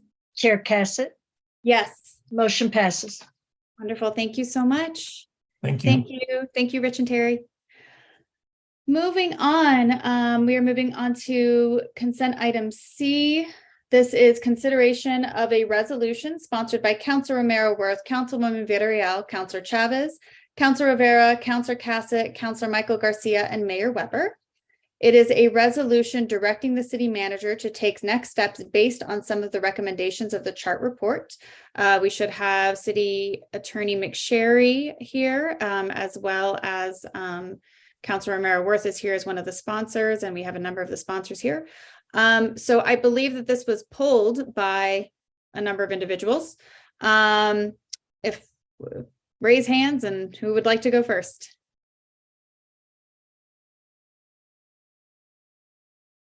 Councilor Michael Garcia. We're happy to kick this off. Thank you, Madam Chair, and just want to first thank the 4 councilors that began to work on this resolution. I know that the discussions around the Soldiers Monument has been long lingering. It's been almost 2 years now, 3 years, 2020, since the Soldiers Monument was destroyed. And I'm again just glad we're kind of here at this space in a conversation where we're choosing a path and how to move forward. I guess the first question I have just would kind of determine the next questions, because it revolves around authority. And just recently, I think last night I received an email from a constituent that outlined several scientific and scholarly studies that were conducted on not only the plaza, but the Soldiers Monument. And every one of those scientific studies or research reports clearly demonstrated that the state of New Mexico has authority over the Soldiers Monument. And we've been told different by city staff, by the city attorney's office, that the city owns it. So can we determine that we clearly own it, given that there is now evidence that the state owns the monument? Councilor Cassett, Councilor Garcia, I'm guessing that question's for me. Sure. I've been working my way through these articles. The first one that I read doesn't cite a source for the conclusion of the ownership. I had reached out multiple times to Department of Cultural Affairs and discussed verbally as well, but in writing and verbally, with the general counsel from Department of Cultural Affairs about ownership. The only ownership documents we have show city ownership. Certainly if there's something documenting a transfer after that, we should look at it. I never received anything like that. Our staff were not able to find it with the county clerks. I'm not sure what you mean by scientific evidence, because property doesn't get determined by scientific evidence. It's generally by deeds, transfers of property. Madam City Attorney, I meant there's scholarly research which can be considered science if you want to be technical. So I think it's something that we really want to begin to continue to look into. As I had mentioned in the past, the Council of 1973 had to Councilor Garcia, we're that having this a was little state bit of, property. Again, Councilor Garcia, we're Hello? having you're breaking up a lot. Do you want to try turning off your camera to see if that helps with your feed? sure, happy to do so. Is you. that better, Madam Chair? Right now it is. We'll let you know if it changes again. Okay. So I guess I just want to kind of, the point I was trying to make was that I think we really need to thoroughly investigate if we have the authority, as all research has shown. And as I was mentioning earlier, the 1973 City Council determined that the city did not own the Soldiers Monument. So I think all evidence has pointed to the opposite, and we need to make sure we are crystal clear that we have the authority to do anything with Soldiers Monument. Given that being said, I do have some questions around public engagement. And I know that there has been concerns from community members, whether it was last week during our city council meeting or folks have reached out regarding their concerns in regards to the public engagement that occurred or did not occur during the development of the resolution. And I guess if any of the, I would say the four sponsors, the original four sponsors, can help to elaborate and I guess help to clarify what community engagement was done, what stakeholders have been reached out to since the introduction of the resolution, and any plans moving forward for continued public engagement. Before that, I saw City Attorney McSherry's hand go up. Did you have a comment that you wanted to make? And then I'll pass it over to whichever the sponsors want to take it on. I did. Thank you, Chair Cassett. Just in terms of all evidence, I've distributed and asked councilors to feel free to share it with others. The patent that we do have from the U.S. government from pre-statehood that does transfer the plaza without exception to the city of Santa Fe, and the search of records after that doesn't identify any subsequent transfers.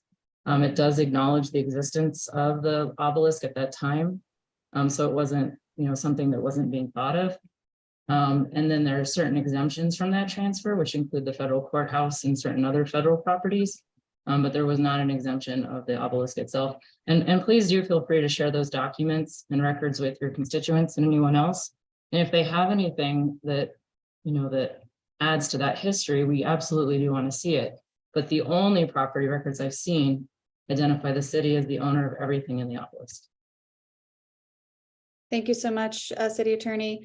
Councilor Romero Worth, your hand went up. I will turn the floor to you. Thank you, Madam Chair. And I'll certainly also refer to the other co-sponsors that are members of the committee. But I'll just kind of kick us off. So as everybody knows, we did have the chart process, which was a public engagement process. And in August of last year, they came forward with a report and with 53 recommendations for the city to consider about how to move forward with the issues identified through the chart process. The four sponsors, we did get together starting in August, and we held a series of meetings with each other to come together and talk about those recommendations that had been recommended and which had been developed through a community process. And we put together the resolution that we introduced last week. We have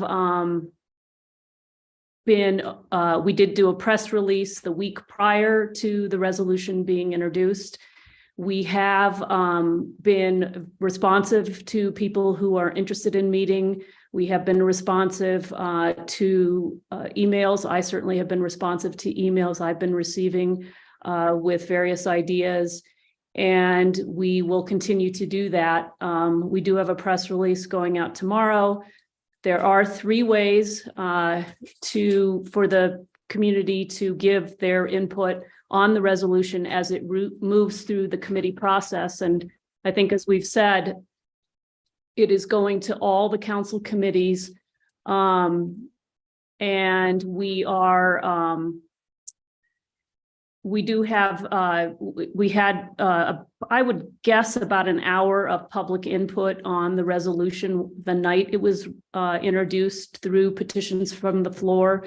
There'll be another opportunity for the community to make comment on the resolution at petitions from the floor at the governing body meeting next Wednesday. In addition, people can write their counselors directly, and we have the ability starting this week, Friday, when the governing body agenda is produced, you will be able to comment also on that agenda item. Actually, I guess it'll be March 3rd when that'll be available. But anyway, we do have a press release going out to outline all the different ways people can provide input as this moves through the process. So I think I'll stop there. I think, you know, my other co-sponsors may have things to add that I've forgotten. And I guess I would also say that in the resolution, we are creating an office of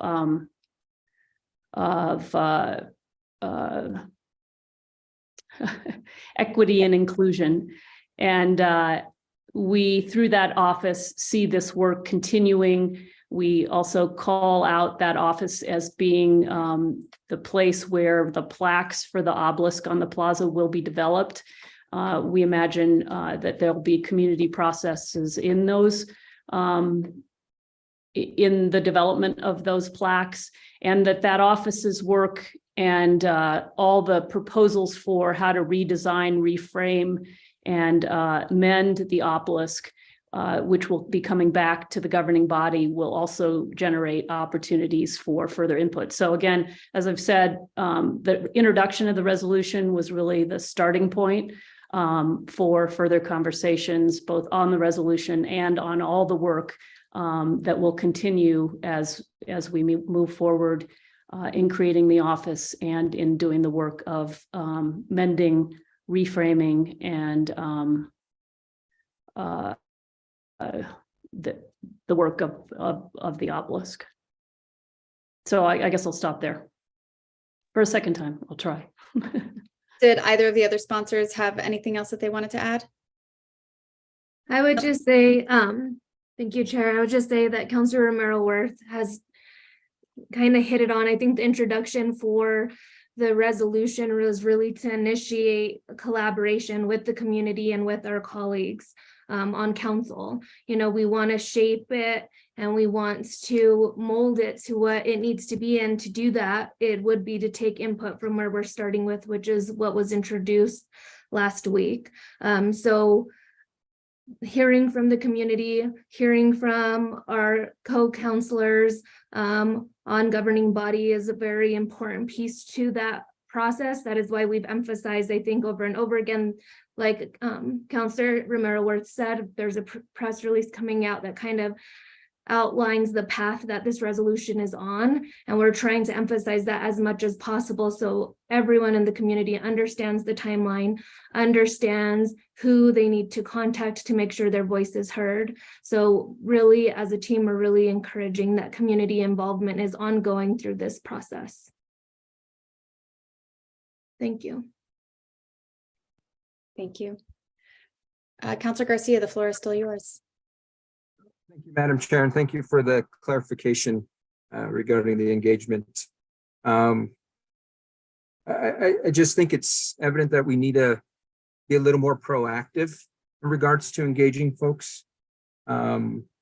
So I guess my question is, and maybe this is directed at the city attorney, is there anything that prohibits us from hearing this resolution as a somewhat of a public hearing during the governing body should this move forward for final approval? Chair Cassett, Councilor Garcia, so I think you need to waive your rules, but they don't allow for it currently. So that's, the type of thing you do when you extend beyond 11:30. Okay, and that's something we do that prior? Because I mean, obviously, we would want to alert the public prior to the beginning of that meeting. So for example, because this is not scheduled to be heard until March and next week, would it be possible to waive the rules to schedule this item as a public hearing during next week's governing body meeting? That way the public is well informed that there will be a public hearing on the potential final approval of such resolution, should it make its way to the governing body. Chair Cassidy, Councilor Garcia, let me look into that for you because it's kind of a procedurally unusual request. Okay, thank you so much. I appreciate that. Those are the questions I had around public engagement. I do have a number of questions regarding the monument itself. So one of the questions I have is that it is stated in the resolution that while there are deliberations, and let me pull it up. While there's consideration for the proposals that the city manager shall remove the box covering the broken obelisk, take down the fence surrounding the obelisk, and to the extent permitted under the city's code, install temporary lighting to shine into the sky representing hope. So there's two parts in there that got questions about. The first part is removing the box and taking down the fence. My concerns arise around there is now clear evidence that the intention of the folks that illegally destroyed the monument wanted to destroy it. And so my question is there a plan in place to protect the monument should we take down the box and the fence? What type of plan is there in place to ensure the protection of this monument? So at this moment, I don't think that we have looked into that. I think that sponsors are hopeful, and I guess we'll see as we hear from the community and this resolution moves through the process. We are hopeful that this new proposal to be more holistic, to include more representative stories and voices from the community will maybe, and maybe we're being naive, but I'm hoping will calm the forces that originally thought it was offensive.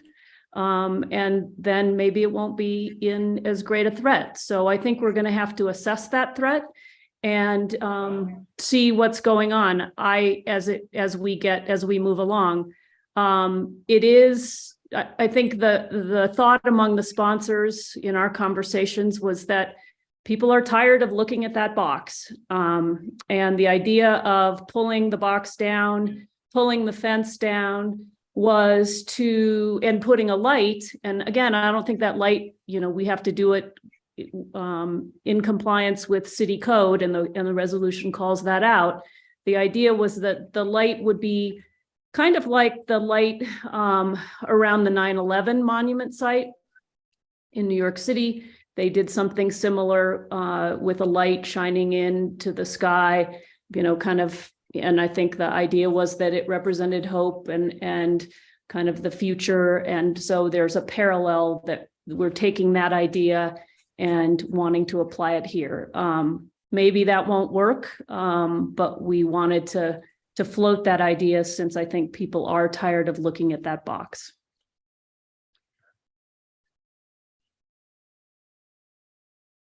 So I guess what I'm hearing is there's not a plan in place to protect what remains of the monument, because through the feedback I've received thus far, whether the monument is reconstructed or if, I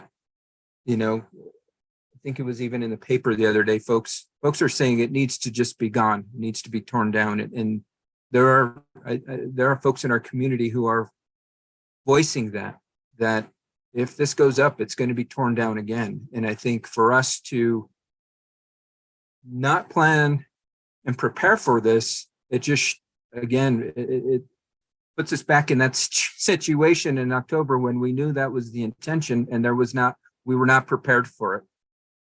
And it led to the ultimate destruction of the monument. And so I would highly encourage us to look into, at minimum, reconsider taking down the fence, because that is some type of mitigation. I know the box is ugly, but what happens is if that monument gets further destroyed? My opinion is that it's going to lead to deeper divisions in our community. And yes, I think everybody agrees it's ugly, but at this point, it's protecting deeper divisions within our community from happening and taking place. Because the last time it was out in the open, it was destroyed. Completely agree, Counselor. We do need to protect it.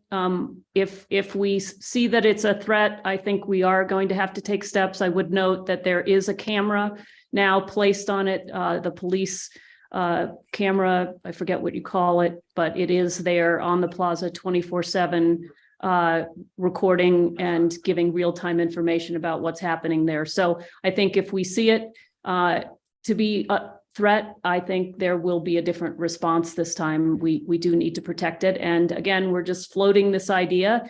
If it seems like the community is going to continue to view this monument in a way that they feel it needs to be destructed, then we're going to have to take appropriate steps. But I'm hoping that as we have these conversations, people see that we are trying to frame it in a way that's more inclusive and more holistic in the perspectives and the histories and the stories of our multicultural community. And if that's true, maybe it brings the temperature down and maybe the monument won't be as threatened. I see my co-sponsors have their hands up, so I'll stop there. Counselor Chavez? Thank you, Chair Cassett. So this conversation just brings very forwardly that we have a bigger issue, and that is why we have this large amount of healing that needs to take place amongst our community. I think the Office of Equity and Inclusion is part of preventing something like that from occurring again around the obelisk. Beyond cultural and historical and race, we have a lot of communities within our larger community that feel like they aren't heard, they aren't represented. So beyond the obelisk, I feel like we often talk like that's the period as to like our statement of solution. And in fact, it's not. In fact, this is a starting point, a starting of a conversation that the Office of Equity and Inclusion is going to need to continue to have and make sure that that is representative of many, just like the city needs to become representative of many. And, I talk about other communities within our larger community because with the resolution and some of the feedback I've been getting, it's often around culture and race. But I also know we have a lot of work around ADA. I know we have a lot of work around age friendly. We have individuals that have lived here forever who have disabilities that prevent them in accessing their city as they should. There are individuals who have lived here forever and are at an age that is preventing them to access their city as they should. And so the obelisk is I know it's a very loud conversation in this process because we have a lot of heart and feeling and it represents a history for many, but I think that it is just the starting point for a larger discussion and a lot of work that needs to occur within the Office of Equity and Inclusion. And I think that work is what's going to hopefully, right, we can't guarantee things, but hopefully prevent from people feeling so divided by something that we have acts reoccur. I also think, though, their work is going to be powerful for all of the other underrepresented populations in Santa Fe, which I'm going to continue to shine light on as we have these conversations, because I don't feel like we're doing it enough. We do have divisions around culture and race in Santa Fe, and that's very clear. That voice is very loud, but I feel like we as co-sponsors to this resolution or sponsors to this resolution also have to bring forward that those populations that we're also trying to address outside of race and culture. So I just wanted to shine light on the Office of Equity and Inclusion and how, to me, that's the most exciting piece of this resolution. That's preventative. That's preventative of people feeling like they don't belong. That's preventative of people feeling like they have to take drastic measures to be heard. Like, that is the preventative measure that I think the city of Santa Fe needs, and connecting with community partners, connecting with the community to help us, the government, know how to best serve its citizens. So the obelisk is part, but I think it's a longer process, and I'm excited for the Office of Equity and Inclusion to kind of take us through that process. That's something I wish we could talk more about and focus more on, because I feel like that's where we're going to see the real results come in when it comes to healing as a community here in Santa Fe. So I just wanted to mention that. Councilor Villarreal, I think you have something to add as well. Thank you, Chair Cassett. Thank you, Councilwoman Villarreal. Thank you, Madam Chair, and thank you, Councilwoman Chavez, for adding that element to it. I think, since I've been on council, my vision has been to create what we're calling now as the Office of Equity and Inclusion, and it's based around this same concept, these same issues that we've been dealing with for a long time. There's been a desire from community members to be able to have a space to talk about these issues, and this is not a new concept. We had talked about this before. The Office of Equity and Inclusion, it exists in Albuquerque. It's been very successful there and other offices across the country. But the city of Santa Fe used to have an Office of Intercultural Affairs, and they played a similar role that we envision. They were dealing with, divisions or different opinions around immigration. They looked at LGBTQ issues. There were veterans conversations as it related to the Japanese internment camp. And, they were also instrumental in expanding the celebration of the community days, which is what influenced the development of the Plaza Bandstand program. So there's a need, and there's also a human rights element to it that I think would be important to add into the mix. I think, though, Councilor Garcia, you do bring up a good point, and although there's not an exact plan, I think before we remove anything, taking down the box or fence, the plaques have been really the I guess, focus of, it's been the crux of the controversy. The plaques have been, the controversy around the lack of historical context of those plaques.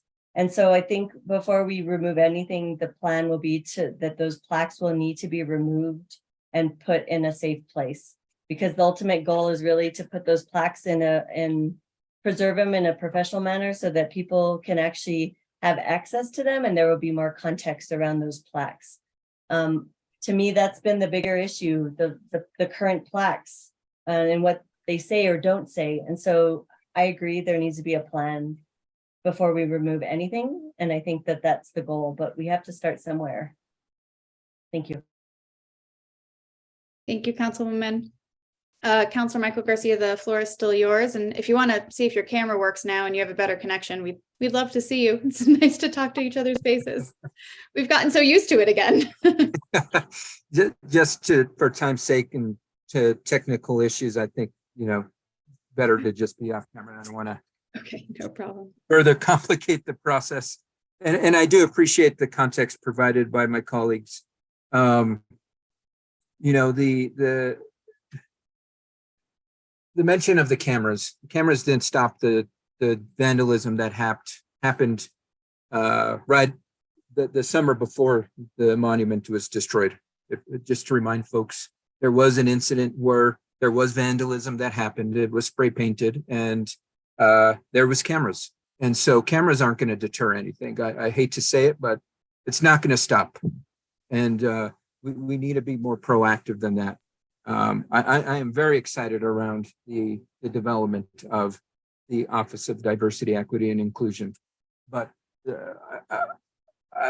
I want to remind folks that a lot of folks in our community that would need to participate in this office have lost trust with our city government. And that's the first step, is regaining that trust from folks. And by creating this new department isn't going to be everything's all hunky-dory. We need to begin to regain that trust for folks to begin to participate in these processes. And again, you heard from folks testifying at council last week. They're not going to participate in the process that they don't feel fits their needs. And we need to do everything we can to ensure that as we move forward with a development of this proposed department, that folks feel like if it's going to meet their needs. And I just unfortunately don't feel like we're there yet. We have a lot of legwork to do before that, but it will be a strong office once we gain that support from the community. I guess the other questions I have resolve more around, the pieces of the Soldiers Monument. I know it's been mentioned in the past. We know that they're in a secured space, but I guess the question is it the intention to take the remaining pieces and rebuild it in the form of an obelisk? Because one question I've had from a community member is the intention to maybe develop some other type of shape, form, piece of artwork using those pieces, or is the intention to rebuild the part of the monument, which was the obelisk that was torn down, rebuild the obelisk portion in the form of an obelisk on top of the entire Soldiers Monument? So let me read from the resolution, and let me also state, completely agree that a camera in and of itself is not going to protect the obelisk. It's just one tool, but we do need to protect it. And if it's not going to be safe, if we feel like it's not going to be safe, then removing the box and the fence isn't probably going to be a viable idea, but it's something we'd like to see happen. The resolution on page 6 says, now therefore be it resolved by the governing body of the city of Santa Fe that while engaging in voluntary conversations with SHPO, which is the State Historic Preservation Office, the city manager shall hire conservators, designers, and/or historians to determine specific proposals to mend, redesign, and/or reframe the obelisk as follows. And then it goes on to say, number 1, use original pieces to show the lines where the obelisk fractured by bonding it together with a modern contrasting material that delineates the fractured lines caused by the toppling of the obelisk on October 14th, 2020. Let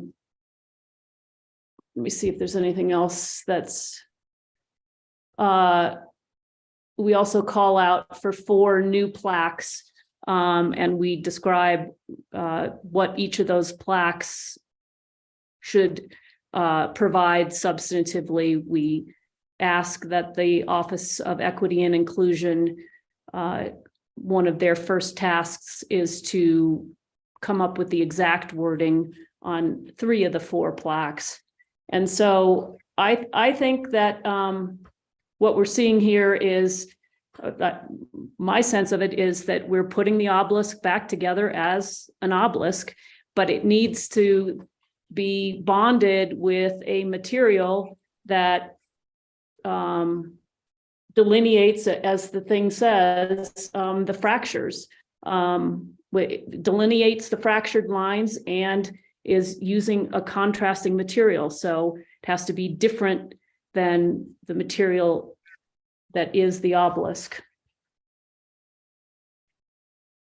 Thank you, Councilor Romero Worth. I appreciate that clarification. I just, again, these are questions that some community members have brought forth, and it does feel it deserves to just kind of be reclarified as we're moving forward through this process. Councilwoman Villarreal, did you have something to add to that? Yes, thank you. Thank you for the question, Councilor Garcia. I actually think once we see what pieces are left, it probably will look different. It is not going to be the obelisk as we know it. It's going to be filled in with different material. There's probably going to be pieces that are no longer going to be there. It's just the way it is in terms of like what happened and the fact that we're looking at reframing and redesigning what used to be. So I don't think that it's going to be exactly what it was in the past. Thank you, Councilwoman. Councilor Garcia, back to you. And thank you for that as well. And I think these are, again, these are the comments the public needs to hear as we're moving forward through this process. The other questions I have revolve more around the four proposed plaques. And I'll just go one by one. The first one is talking about the history of the Soldiers Monument. Understand that. The second plaque shall contain an Indigenous land acknowledgement. I think we heard the public's concern around that. And if we move forward with this, I would, and I'm happy to introduce an amendment to this. We need to work directly with our Indigenous community, whether it be governmental leaders, community organizations, or just individuals, to determine what goes on that. Again, we need to ensure we're hearing everybody, and if we move forward with this proposal, we take into consideration everybody's voice, and it should be stipulated in the resolution that we're going to do so.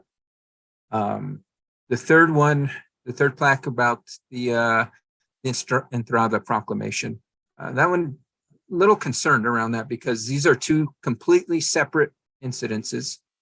The Entrada Proclamation was about an event that was retired.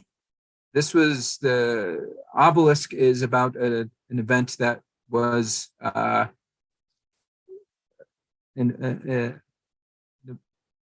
when folks illegally tore down a monument. And so I don't think, I'm not in agreement with this third one. Two completely separate issues. We want to create a new similar proclamation, fantastic, but what happened in 2018 was completely different. It actually, I think we shouldn't do it in the sense that the work was not completed in 2018. You know, there was some type of momentum that was started in 2018, and then it just stopped. And I think it's not the right thing to do with that. So I'm not in agreement with this third proposed plaque. The fourth plaque describes the events. Again, this one's a little more concerning to me as well, because you look at it in the context of you're almost highlighting an event that, and I'll put it in the context of the insurrection. Do we highlight the insurrection in the sense where we are allowing for the folks that were arrested and charged and put into jail with the insurrection? No, we don't. And so I think that's where we really need to reconsider how we frame this, because in this incident here with the monument, there were similar outcomes in the sense that there were folks who were charged, and they went through that process, whether folks agreed with the outcome or not, they were criminally charged. And so is that something that we want future generations to say, hey, look, if we go destroy a monument, we're going to be part of a monument in the future? We really need to reconsider the voice, the message we're sending to future generations, while also respecting our ancestors. So I think this fourth proposal side, I really need to think about how we could better represent something that signifies hope for the future. Councillor Merriworth, did you want to respond? Yes, thank you, Madam Chair. Thank you, Councillor, for the questions. So I'm going to go back to the resolution. It says, among its first tasks, the Office of Equity and Inclusion shall recommend language for at least 4 new plaques to surround the obelisk to determine broader perspectives and more complete representation of the community's complex multicultural history. As was noted, the first plaque shall describe a complete history of the obelisk as the Soldiers' Monument. The second plaque shall contain an Indigenous land acknowledgement. The fourth plaque shall describe the events that led to the obelisk's destruction and pledge a commitment to healing and reconciliation, to better understanding of our diversity, and to more inclusive representation and telling of our complex multicultural histories and cultural perspectives. So just to put that out there, what the resolution does call for, the sponsors did have quite a bit of conversation about the wording of these plaques. We actually had some drafts of an Indigenous land acknowledgement, and we struggled with it. We looked at an acknowledgement that is used by the Santa Fe Public Schools, and that had been vetted by, I think, the Indigenous and Native communities when it was developed for that use. And we really decided that we shouldn't offer language here, because for the specific reason that we think the development of these plaques is going to need stakeholder involvement for each of them. I think that the soldiers, the complete history of the obelisk as the Soldiers' Monument is going to need interaction with the stakeholders that feel strongly about that monument as the Soldiers' Monument. And we want to make sure that what we put on that plaque includes those voices. So that's why the resolution doesn't state particular language. It asks that the first task of the Office of Equity and Inclusion is to work on the substance of those. I think, we decided we were not qualified and we could not use someone else's Indigenous land acknowledgement. That really needs to involve the stakeholders of that community to come up with something appropriate. I think the piece about the obelisk's destruction is probably, the part that's important to me of that fourth plaque is our commitment to healing and reconciliation, to being more inclusive, to telling a more holistic story. So that's what I'd like to see emphasized there. What happened to the Soldiers' Monument is now part of our history. It's part of that monument. And any more than we in this resolution, we also call for the existing plaques to be preserved in a professional manner and to be put in probably a museum, maybe a museum about Santa Fe history. We're not going to destroy those plaques. They are part of the monument. They are part of the monument's history. We don't want them in the plaza anymore, but we can't destroy them. So I think you know, what happened to the obelisk is part of its history. I don't want to bury that or pretend it didn't happen. I think we do need to acknowledge it happened and probably why.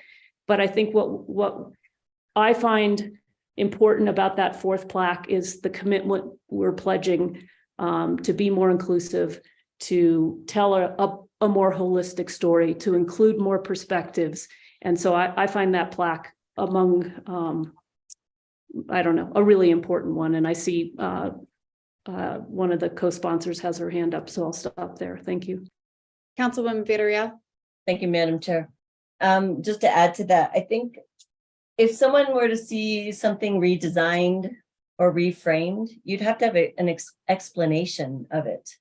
Like, why did it get reframed? Why was there a redesign and with different materials being used?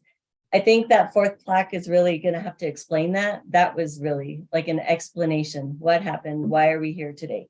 The other piece I want to say is the Entrada Proclamation absolutely has a connection to what's happened in our community, because it describes a commitment to healing and reconciliation and to a more inclusive representation of our complex multicultural history. And, you know, even if I was going to bring it up, it may be a bit long, so we'd have to look at this, but, you know, really it doesn't say anything about the Entrada. It talks about on September 7th, 2018, we proclaim our love for our city of Ogapogue, La Villa Real de Santa Fe de San Francisco de Assisi. Santa Fe, our people, our languages, our way of life, and the sacred land and its blessings, which we gratefully receive. And it talks about acknowledging trauma, tragedy, and sorrow, understanding our legacy. It talks about acknowledging the depth of wisdom and resiliency that comes from struggle. It talks about our grief. It talks about acknowledging the ties that bind us in an unbreakable bond of solidarity, and on and on. There's so many different pieces to this proclamation that are beautiful, that I would love for it to be presented and be shown somewhere. It actually does not mention anywhere the Entrada and the process of retiring the Entrada. It's talking about our histories. And I think it's beautiful. We should probably have it attached to the documents, because I think that piece is really important to the whole picture of how we're reimagining Santa Fe and looking at our complex history and how we heal and reconcile and redress some of the past wrongs. So I think that's extremely important. If you want to add some language as it relates to the plaque on the Indigenous land acknowledgement, we actually heard from some tribal leaders that are from Tesuque, this is their ancestral land. Ogapogue is Tesuque Pueblo's ancestral land. They would be very interested in helping with the land acknowledgement piece, the language. So yes, there are folks that want to be part of that. So if you want to clarify that somewhere, that would be fine. I just wanted to add that in because I think I could understand why someone would be like, why does the Entrada have anything to do with this? But the proclamation, the language is spot on, in my opinion. Thank you so much, Councilwoman Villarreal. And you read my mind. I was thinking that we really should have the proclamation to give that context to the community, and if we could add it to the packet materials. Aaron, you're the staff on here? Can I make that request of you to make sure that the Entrada proclamation gets added to the materials?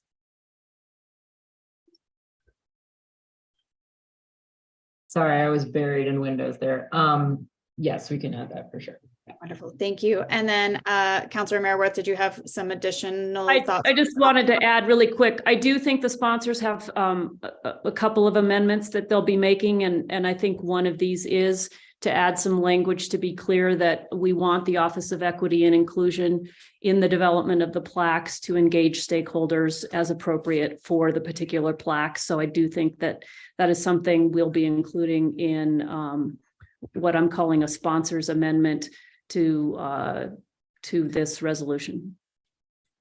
And just to add on to what I said before, what I can do is make it an attachment to my memo.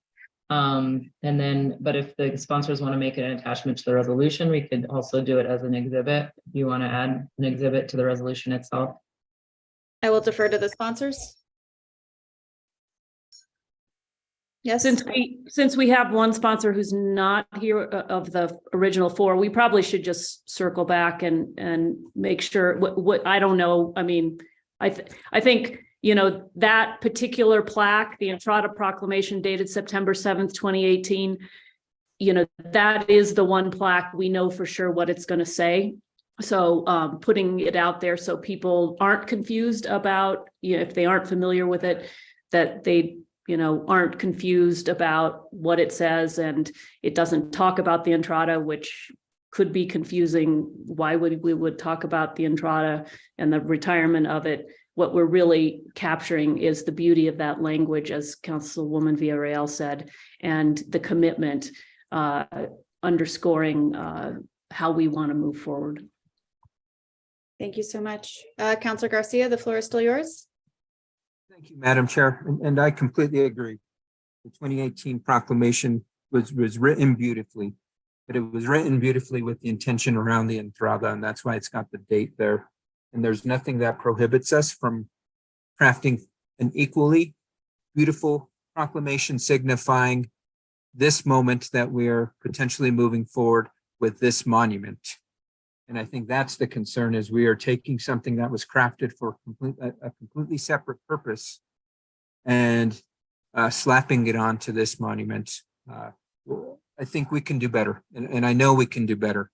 And that's what the QR code is for. We can also have that QR code to say, hey, look, we've done this in the past. It can give you that historical context. So that's my response to that. And in regards to the comments one of my colleagues made around the fourth plaque, I don't see us installing any type of signage or memorials or plaques for folks that participated in the insurrection. So I completely agree in regards to the healing and reconciliation portion of that, but the other portion, it can be signified in a QR code. We shouldn't be, I guess, highlighting folks that were creating these illegal events in our community, because then again, it just allows for somebody to say, this happened and I'm going to copycat it, and this better be the same outcome. Councilor Merworth, did you respond to that? Thank you, Madam Chair. I just wanted to talk about the QR code, since, you know, we may have community members listening, may not, you know, wanting to know more. I just wanted to briefly read from the resolution when I was about the QR code, like that's in the end. So in the resolution, we also suggest that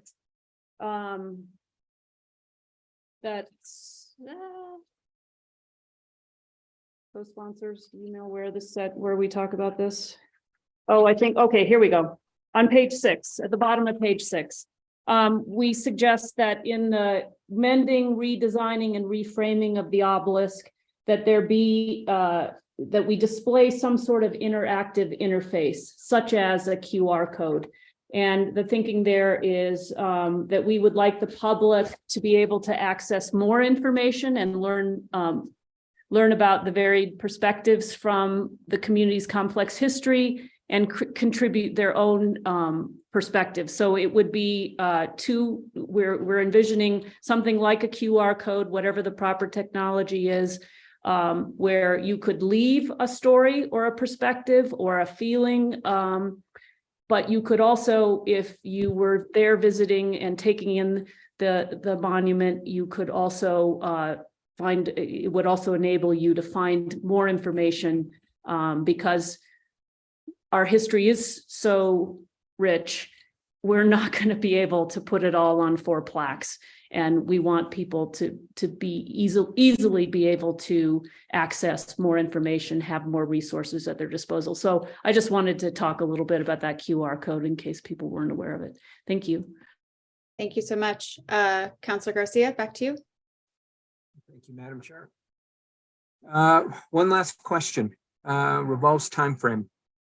Have we, I know it's nothing that I saw was specified in the resolution. Is there a specific time frame that we're looking at for this resolution and what's being proposed? So I do think we call out that we would like recommendations for the new Office of Equity and Inclusion to be in the mayor's FY24 budget, which the Finance Committee will be conducting hearings on in April. So that is pretty specific, and trying to find.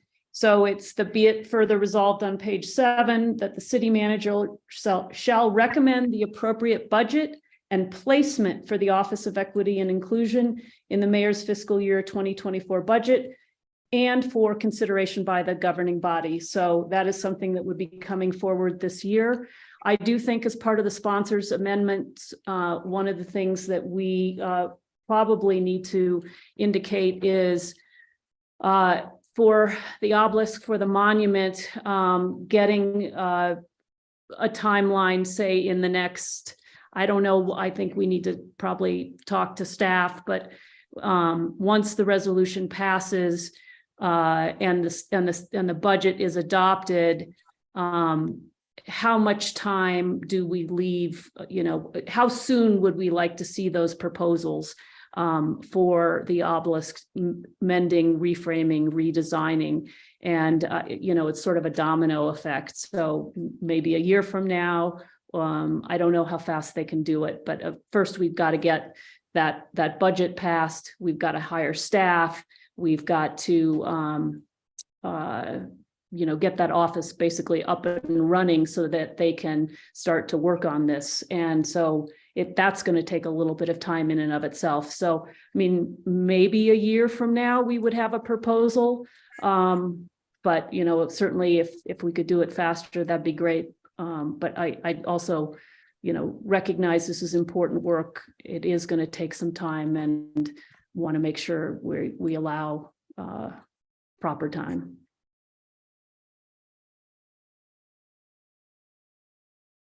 Thank you. And I guess the only other thing I'd add is that, there are 53 recommendations in the chart report.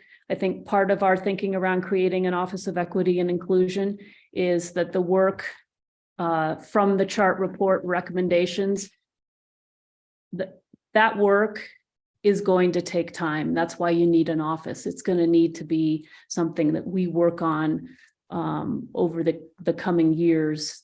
None of that stuff can be done quickly. It's going to take a continuing and consistent effort, which is another reason why we call for the creation of this office. So I think that's all I have. Thank you, Madam Chair. Thank you. Councilor Garcia, back to you. Thank you, Madam Chair. Again, I just want to thank the 4 original sponsors for bringing this forward, because it begins to allow us to have these critical discussions and conversations in regards to how we as a community want to move forward.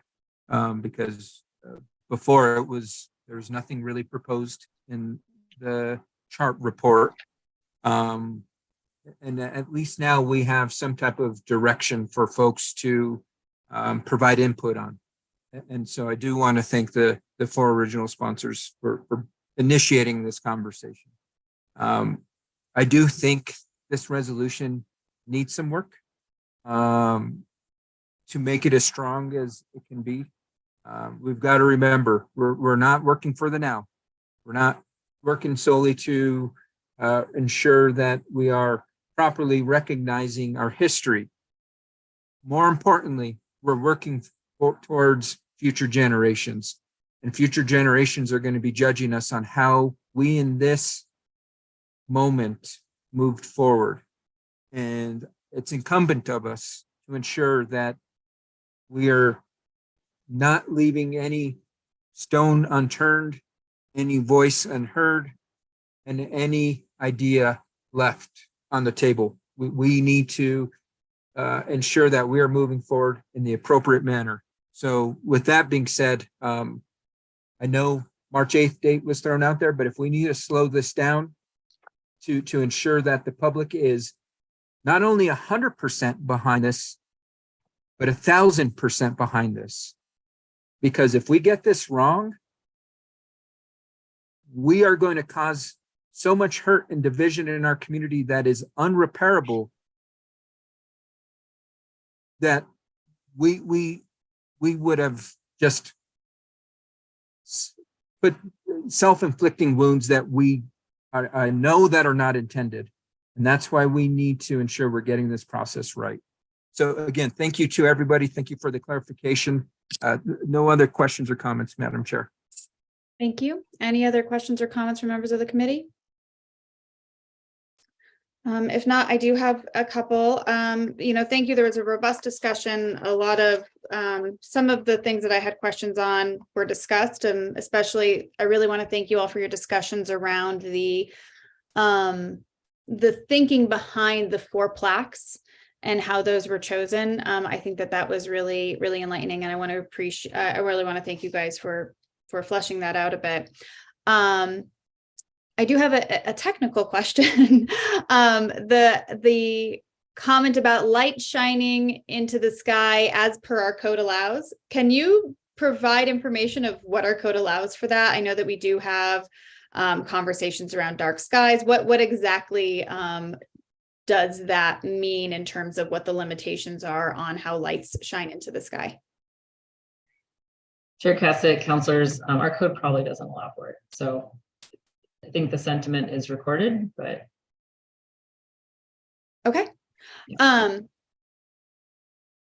So maybe something that we need to think about as we go through this process, if the code does not allow for it, what potential alternatives we might look at for the time being, or yeah, sounds like that's something maybe we have to discuss. Chair Cassett, councilors, we might want to look at shining them at something in particular and providing some shielding.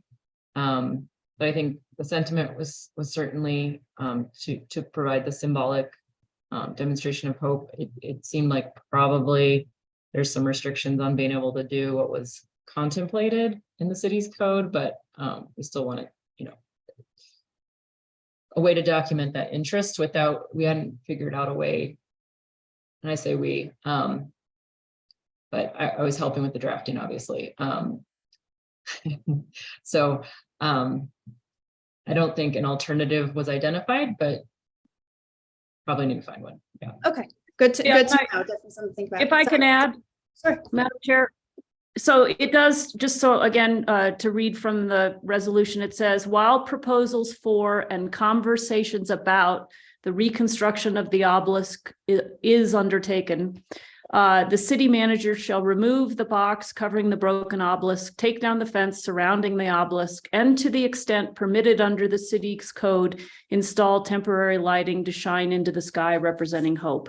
Yeah, I mean, I think I think everybody is tired of the box, and we wanted to offer something that showed maybe progress, and something about, we're something's changing, something's coming, it's going to be different. It may not be possible. And I don't think, anybody is thinking about a enormous spotlight, that travels a great distance. We do have a lot of lighting on the plaza with the Christmas and holiday lighting.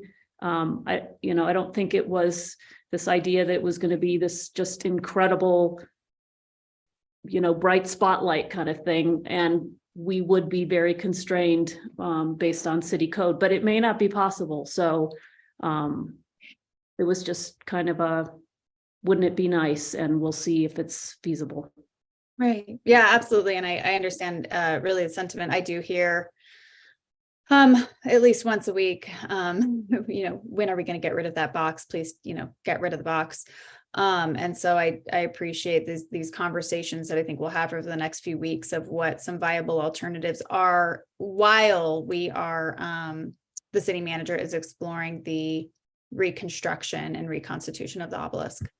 And just to clarify, Chair Cassidy, councilors, it's just the lighting portion that restriction, the rest of it, I don't think we have any concerns about it being restricted under city code, the lighting specifically. Right. Yeah. Thank you. Thank you. And again, I don't really have any additional questions. There was a lot that I am looking forward to seeing the amendments from the sponsors. I think the conversation around timing, the Office of Equity and Inclusion, I agree that this is a really exciting aspect of this resolution, and really hearing Councilor Chavez talk about it in a way that that broadens this, that there really is so many different areas. And I know Councilman Villarreal has spoken about this as well, that we really need to work on how we engage with our residents and the various needs and various opinions. And I'm really looking forward to more conversation around that. Where is it being proposed that it sits? Or is that something to be determined, because we will have to amend the ordinance that establishes our city structure? Where the office sits? Right. Who's it sitting? Where would it? Yeah, so I think that's going to be going back to the resolution, it requires the city manager to, where did I find this? Recommend the appropriate budget and placement for the Office of Equity and Inclusion. So I think that's a conversation we're going to need to have once that recommendation comes forward. And I see the city attorney has her hand up. I think there are a lot of considerations that have to be taken into account, and we'll get a recommendation, and then we'll have to have some conversations about it. But let me defer to the city attorney. Thanks, Chair Cassett and Councilor Romero-Worth. Mine was just a clarification. We don't necessarily need to amend the ordinances, because it's not going to be for a couple of reasons. One, I don't think it's contemplated as a department per se, although it's not a defined term in our code or otherwise at the city. But the city manager does need to come to the governing body when departments are created or eliminated for authorization, basically. I don't think this is contemplated as that. It's not called a department. So certainly if there was something in ordinance that identified this office, then it would need to be modified if it wasn't going to be where it said it was going to be. Right now, there's nothing saying it would have to be in a particular place. Okay. And our ordinances contemplate structural changes other than that at the department level by the city manager. Okay, thank you. I appreciate that. I would just also add that we contemplate that this office focus internally and externally. So it has very important role and needs to be placed very appropriately so that it can do the work internally in a way where it has credibility and authority. And then obviously there's a lot of external work that needs to happen with the community. So the authority of this office and where it's placed is going to be very important. Thank you so much. And then I just want to follow up on some comments that were previously made. When I do agree that we are at a very tenuous point in our city, in our community. I worry that there's not really a right answer. I don't think that we can say that whether we get it right or wrong. And it's hard to say that, we make decisions when we want to make the right decisions. I think what we really need to focus on, and Councilor Garcia, you did state this, of making sure that we are focusing on inclusivity. We are focusing on being open. We are focusing on how do we start to knit back some of the divisions? How do we look at the language that we are using when we talk about our community, when we talk about different parts of our community? I think that this is, to the points that have been made by everybody, this is a long road. And this is, that's why we are, putting into place this office. It's why we are looking at some of these conversations. I'll state that I'm really excited about it. So I'll share it for our Culture Connects project that Councilor Chavez and I are doing in District 4. I'm really excited that we're doing some really fun explorations of the cultures within District 4 and the individuals within District 4 and the traditions within District 4. And I think how we start to pivot again to looking at how we celebrate different cultures. And I think part of our role, maybe our most important role here, is how we start to reduce the, bring down the tension and the anger. And it's really hard to, I'm not sure I'm saying it right, because, their emotions are valid. I have this saying that I frequently say to myself with everything that we do, is that there's validity on all sides of the argument, and really how we recognize those, but also how we start to work on bringing us back together. And I think we need to be really careful about inflammatory language. And so I really want to push back against this idea that the individuals who tore down the obelisk are in any way comparable to the insurrectionists. They were basically trying to overthrow the government. They were trying to reverse a free and fair election. They were literally attacking the foundation of our democracy.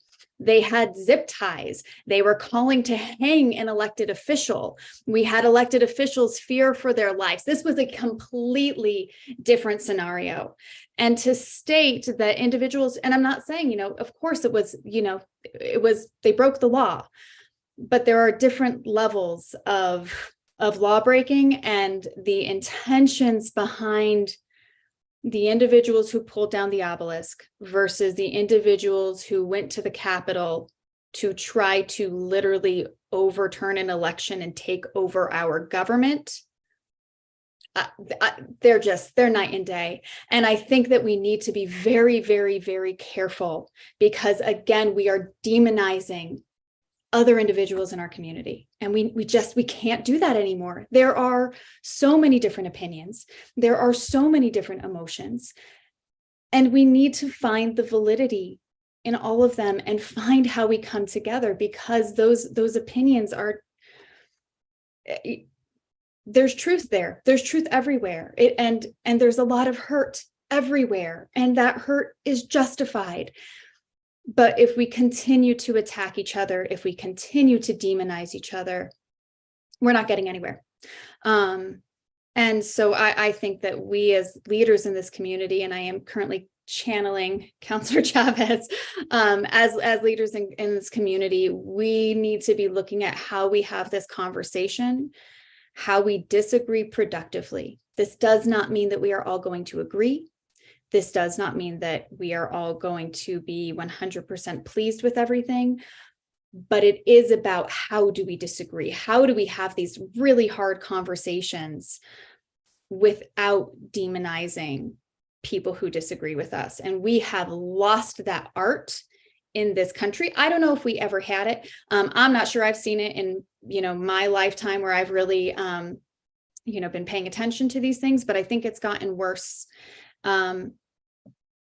And if anything, this work is some of the most important work that we can do. Is how do we start to have hard conversations?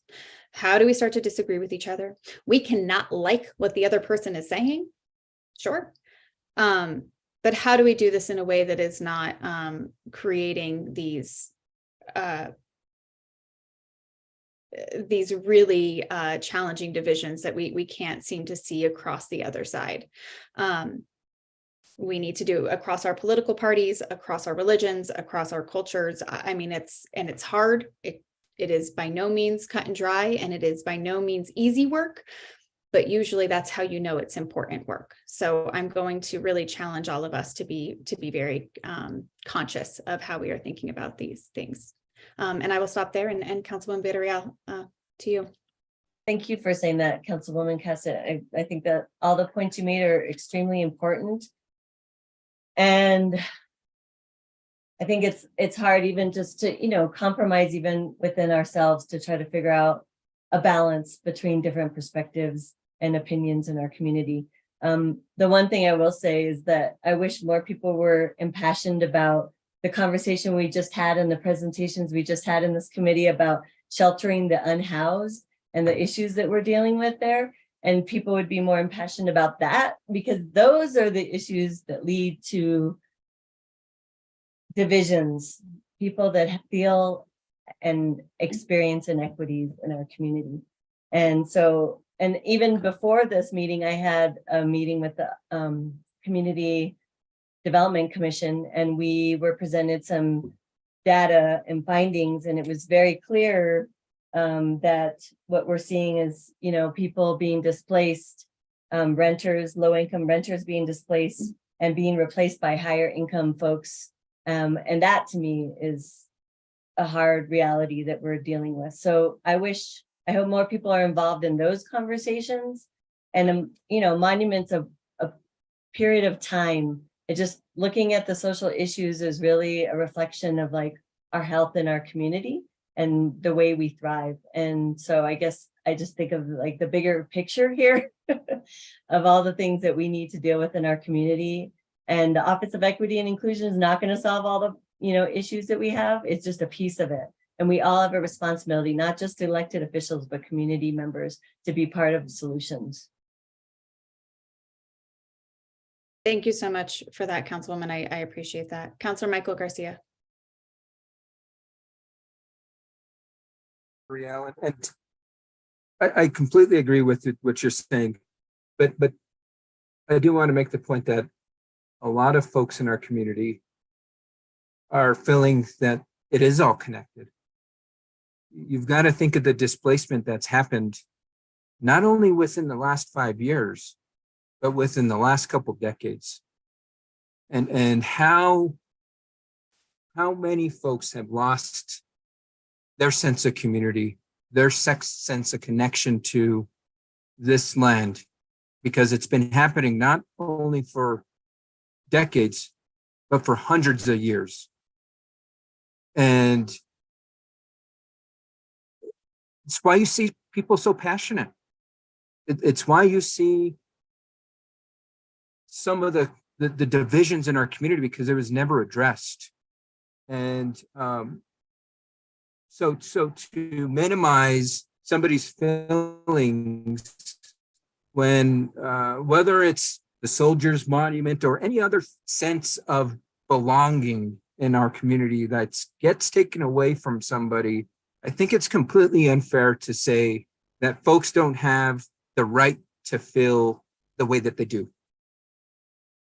To compare it and to say, sure, the toppling of the obelisk is not. Counselor, I'm sorry, point of order. You are insurrection. misrepresenting my words, and I will not stand for it. I did not say in any way, shape, or form that people cannot feel what I said that exactly, that people should feel what they feel, that we need to address their feelings. So please do not misrepresent my words.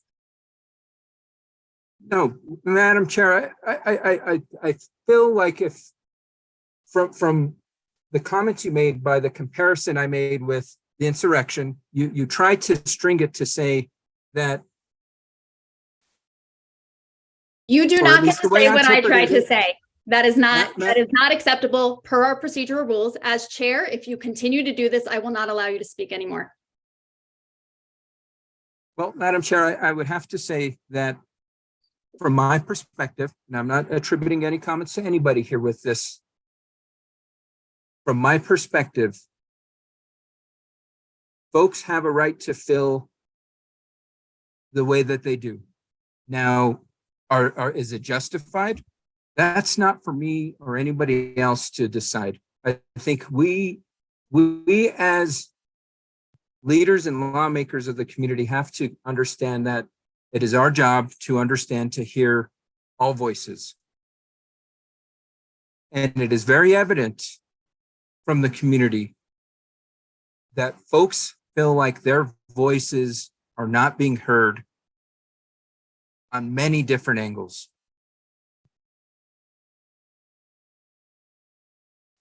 And so I would hope that as we move forward with this process, we do everything we can to ensure that folks feel like their voice is being heard. I know that there was comments earlier saying that there's going to be 3 ways to participate. Well, those are the same 3 ways folks can participate in the process. I would ask that we go above and beyond to ask for public participation in a matter like this, because it's incumbent of us. I know that, you know, to some, this decision represents a monument, a space. To some, it means more than that. To some, it means less. Again, we have to understand where folks are coming from. And that needs to be a critical component as we move forward with these decisions. Because rebuilding it, is that going to bring the community back together? I don't know. Tearing it down and building something new, is that going to bring the community together? I don't know. This is where I truly believe that the chart process failed us, because these are critical decisions that needed to happen in our community, amongst community members, with each other, to lay the foundation that would allow us to move forward as a government to determine how we began to repair these divisions in our community.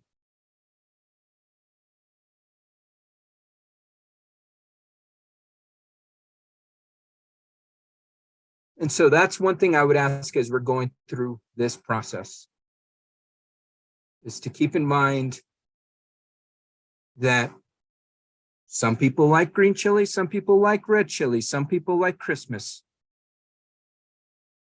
We all have different opinions, and everyone's is valid.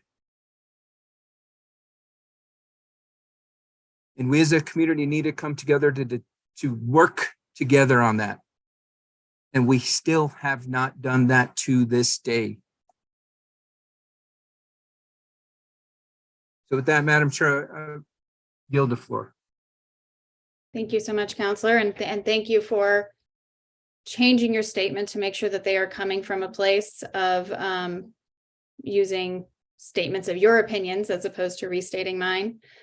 I am concerned that my statements were now muddied a little bit, so I do want to make sure that I was clear.